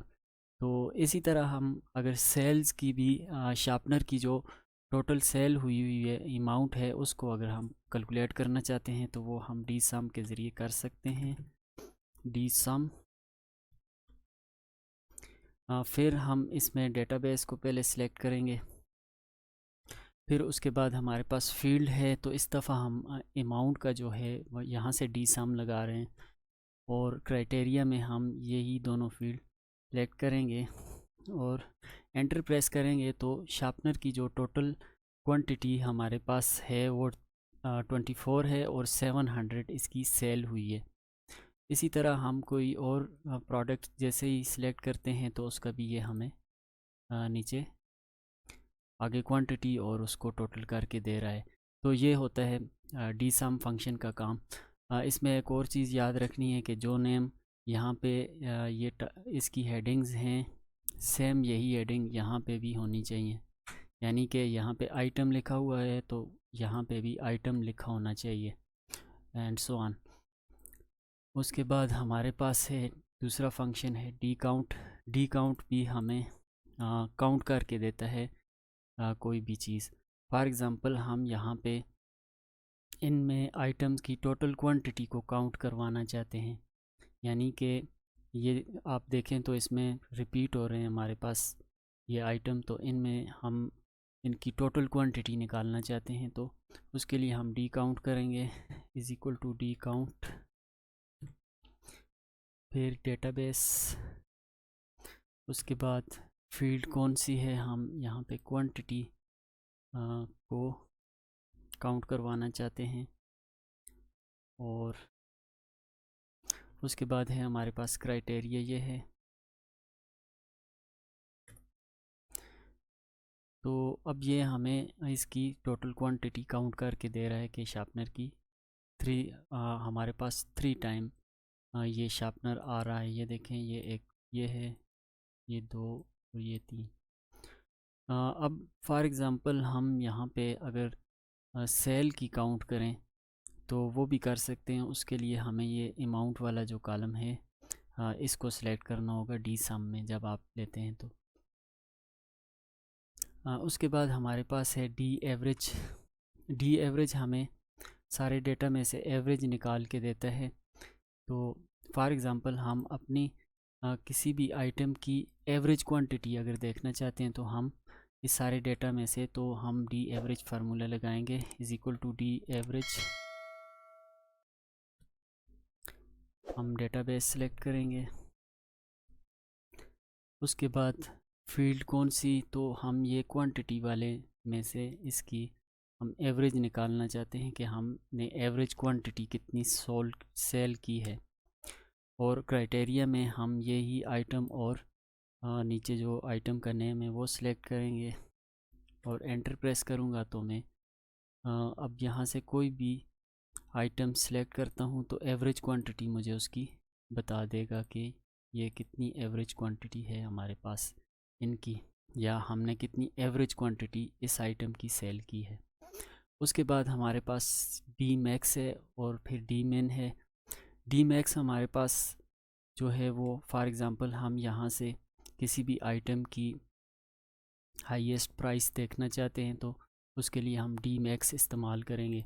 ये मैक्सिमम वैल्यू को फाइंड करने के लिए यूज़ होता है। फॉर एग्ज़ाम्पल हमारे पास यहाँ पे ये जो शार्पनर है, शार्पनर की यहाँ पे वैल्यू प्राइस 15 है, एक जगह पे 25 है और एक जगह पे 50 है। तो हम यहाँ पे ये फार्मूला के ज़रिए देखेंगे कि ये सही देता है कि नहीं। Is equal to D max, उसी तरह हम इसको डेटाबेस को सिलेक्ट करेंगे। उसके बाद फील्ड, तो इस दफ़ा हमारी फील्ड ये प्राइस वाली है, हम इसमें से हाईएस्ट प्राइस देखना चाहते हैं। और क्राइटेरिया में हमारा वही आइटम और उसका नेम है। एंटर प्रेस करूँगा तो फॉर एग्ज़ाम्पल अब मैं यहाँ पे शार्पनर की देखता हूँ तो ये देखें 50 इसने बता दी, जो कि इन सारी प्राइसेस में से हाई प्राइस है। इसी तरह हम मिनिमम प्राइस यानी लोएस्ट प्राइस अगर मालूम करना चाहते हैं किसी भी आइटम की तो उसके लिए हम डी मिन का फंक्शन यूज़ करते हैं। इसमें भी उसी तरह हम डेटाबेस को सिलेक्ट करेंगे, कामा, फिर हम फील्ड, तो फील्ड वही प्राइस वाला हमारा फील्ड है। और क्राइटेरिया में हम ये आइटम और उसका नेम सेलेक्ट करके एंटर प्रेस करेंगे। तो अब अगर मैं यहाँ पे देखूँ तो हमारे पास रेम जो है वो 2 दफ़ा है। तो ये देखें, रेम एक ये है, एक इसकी 2000 प्राइस है और दूसरी इसकी प्राइस है 2500। तो इसने मैक्सिमम मिनिमम वाली दी है। अब मैं अगर इरेज़र की देखना चाहूँ तो 20 मिनिमम प्राइस है। ये देखें रेज़र 20 है यहाँ पे, फिर रेज़र यहाँ पे 30 है, तो इसने हमें मिनिमम प्राइस यहाँ से निकाल के दी, यानी कि डी मिन मिनिमम वैल्यू को लेके आता है।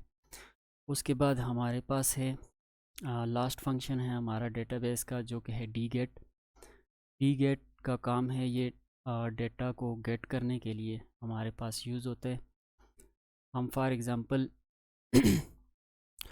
कोई भी यहाँ पे किसी भी आइटम को अगर सिलेक्ट करें तो उसकी हमारे पास आगे ये सारी जो जितनी भी चीज़ें हैं वो हमारे पास आ जाएं। तो ये बहुत ही बेहतरीन फंक्शन है डेटाबेस का माइक्रोसॉफ्ट एक्सेल में। तो आइए इसको यूज़ करके देखते हैं। इसके लिए मैंने यहाँ पे एक डेटा तैयार करके रखा हुआ है। अब इसमें भी आइटम है लेकिन इसमें रिपीट नहीं हो रहे और इसमें रिपीट हो रहे थे। तो इसमें हम कोई भी आइटम यहाँ पे देंगे तो उसका डेटा ये हमें एक्सट्रैक्ट करके यहाँ पे दे देगा, जैसे वी लुकअप वगैरह हमें करके दिया करते थे। तो अब इसमें मैं सबसे पहले क्वांटिटी लेने के लिए डी गेट का यूज़ करता हूँ। डी गेट स्टार्ट, ये डेटाबेस आ गई। अब मैं ऐसे करता हूँ कि इसको यहाँ पे फिक्स कर देता हूँ, यानी कि मेरी डेटाबेस यही रहे हर दफ़ा। फील्ड इसमें मुझे क्वांटिटी लेनी है तो मैं क्वांटिटी पे क्लिक करता हूँ और इसके मैं आके यहाँ पे कॉलम को मैं फ़िक्स कर देता हूँ और जो रो है रो को फ़िक्स कर देता हूँ और कॉलम को मैं फ़िक्स नहीं करता। तो उसके लिए मैं यहाँ पे F4 को 2 दफ़ा प्रेस करूँगा, फिर कामा, फिर उसके बाद क्राइटेरिया मेरे पास, तो क्राइटेरिया ये रहा। अब इस क्राइटेरिया को भी मुझे फ़िक्स करना है ताकि ये अगले कॉलम्स के लिए चेंज ना हो। तो मैं इसको सिलेक्ट करके F4 प्रेस करता हूँ, ब्रैकेट क्लोज करके एंटर प्रेस कर देता हूँ और इसी फार्मूला को अगर मैं आगे ड्रैग करूँ तो ये देखें ये मुझे अब मेरा डेटा दे रहा है। फॉर एग्ज़ाम्पल मैं यहाँ से रेम लेता हूँ तो ये मुझे उसकी क्वांटिटी बता रहा है, कितनी क्वांटिटी, उसकी क्या प्राइस थी और इतनी सेल हुई है। तो इसको चेक कर लेते हैं। रेम में देखें 12 क्वांटिटी है और यहाँ पे भी 12 है, 2000 इसकी प्राइस है और 24,000 इसकी सेल है। इसी तरह हम जिसको भी यहाँ पे जिसका भी रिकॉर्ड देखना चाहते हैं तो हम यहाँ पे ये चीज़ कर सकते हैं। तो ये तो थे हमारे सारे फार्मूलाज़ जो कि हमने इसमें इस कोर्स में हमने कवर किए। इस कोर्स में हमने मोर देन 70 फार्मूलाज़ जो हैं वो कवर किए हैं, जो कि मोस्ट इम्पॉर्टेंट फार्मूलाज़ हैं। तो मिलते हैं नेक्स्ट वीडियो में नए टॉपिक के साथ। टिल देन अल्लाह हाफिज़।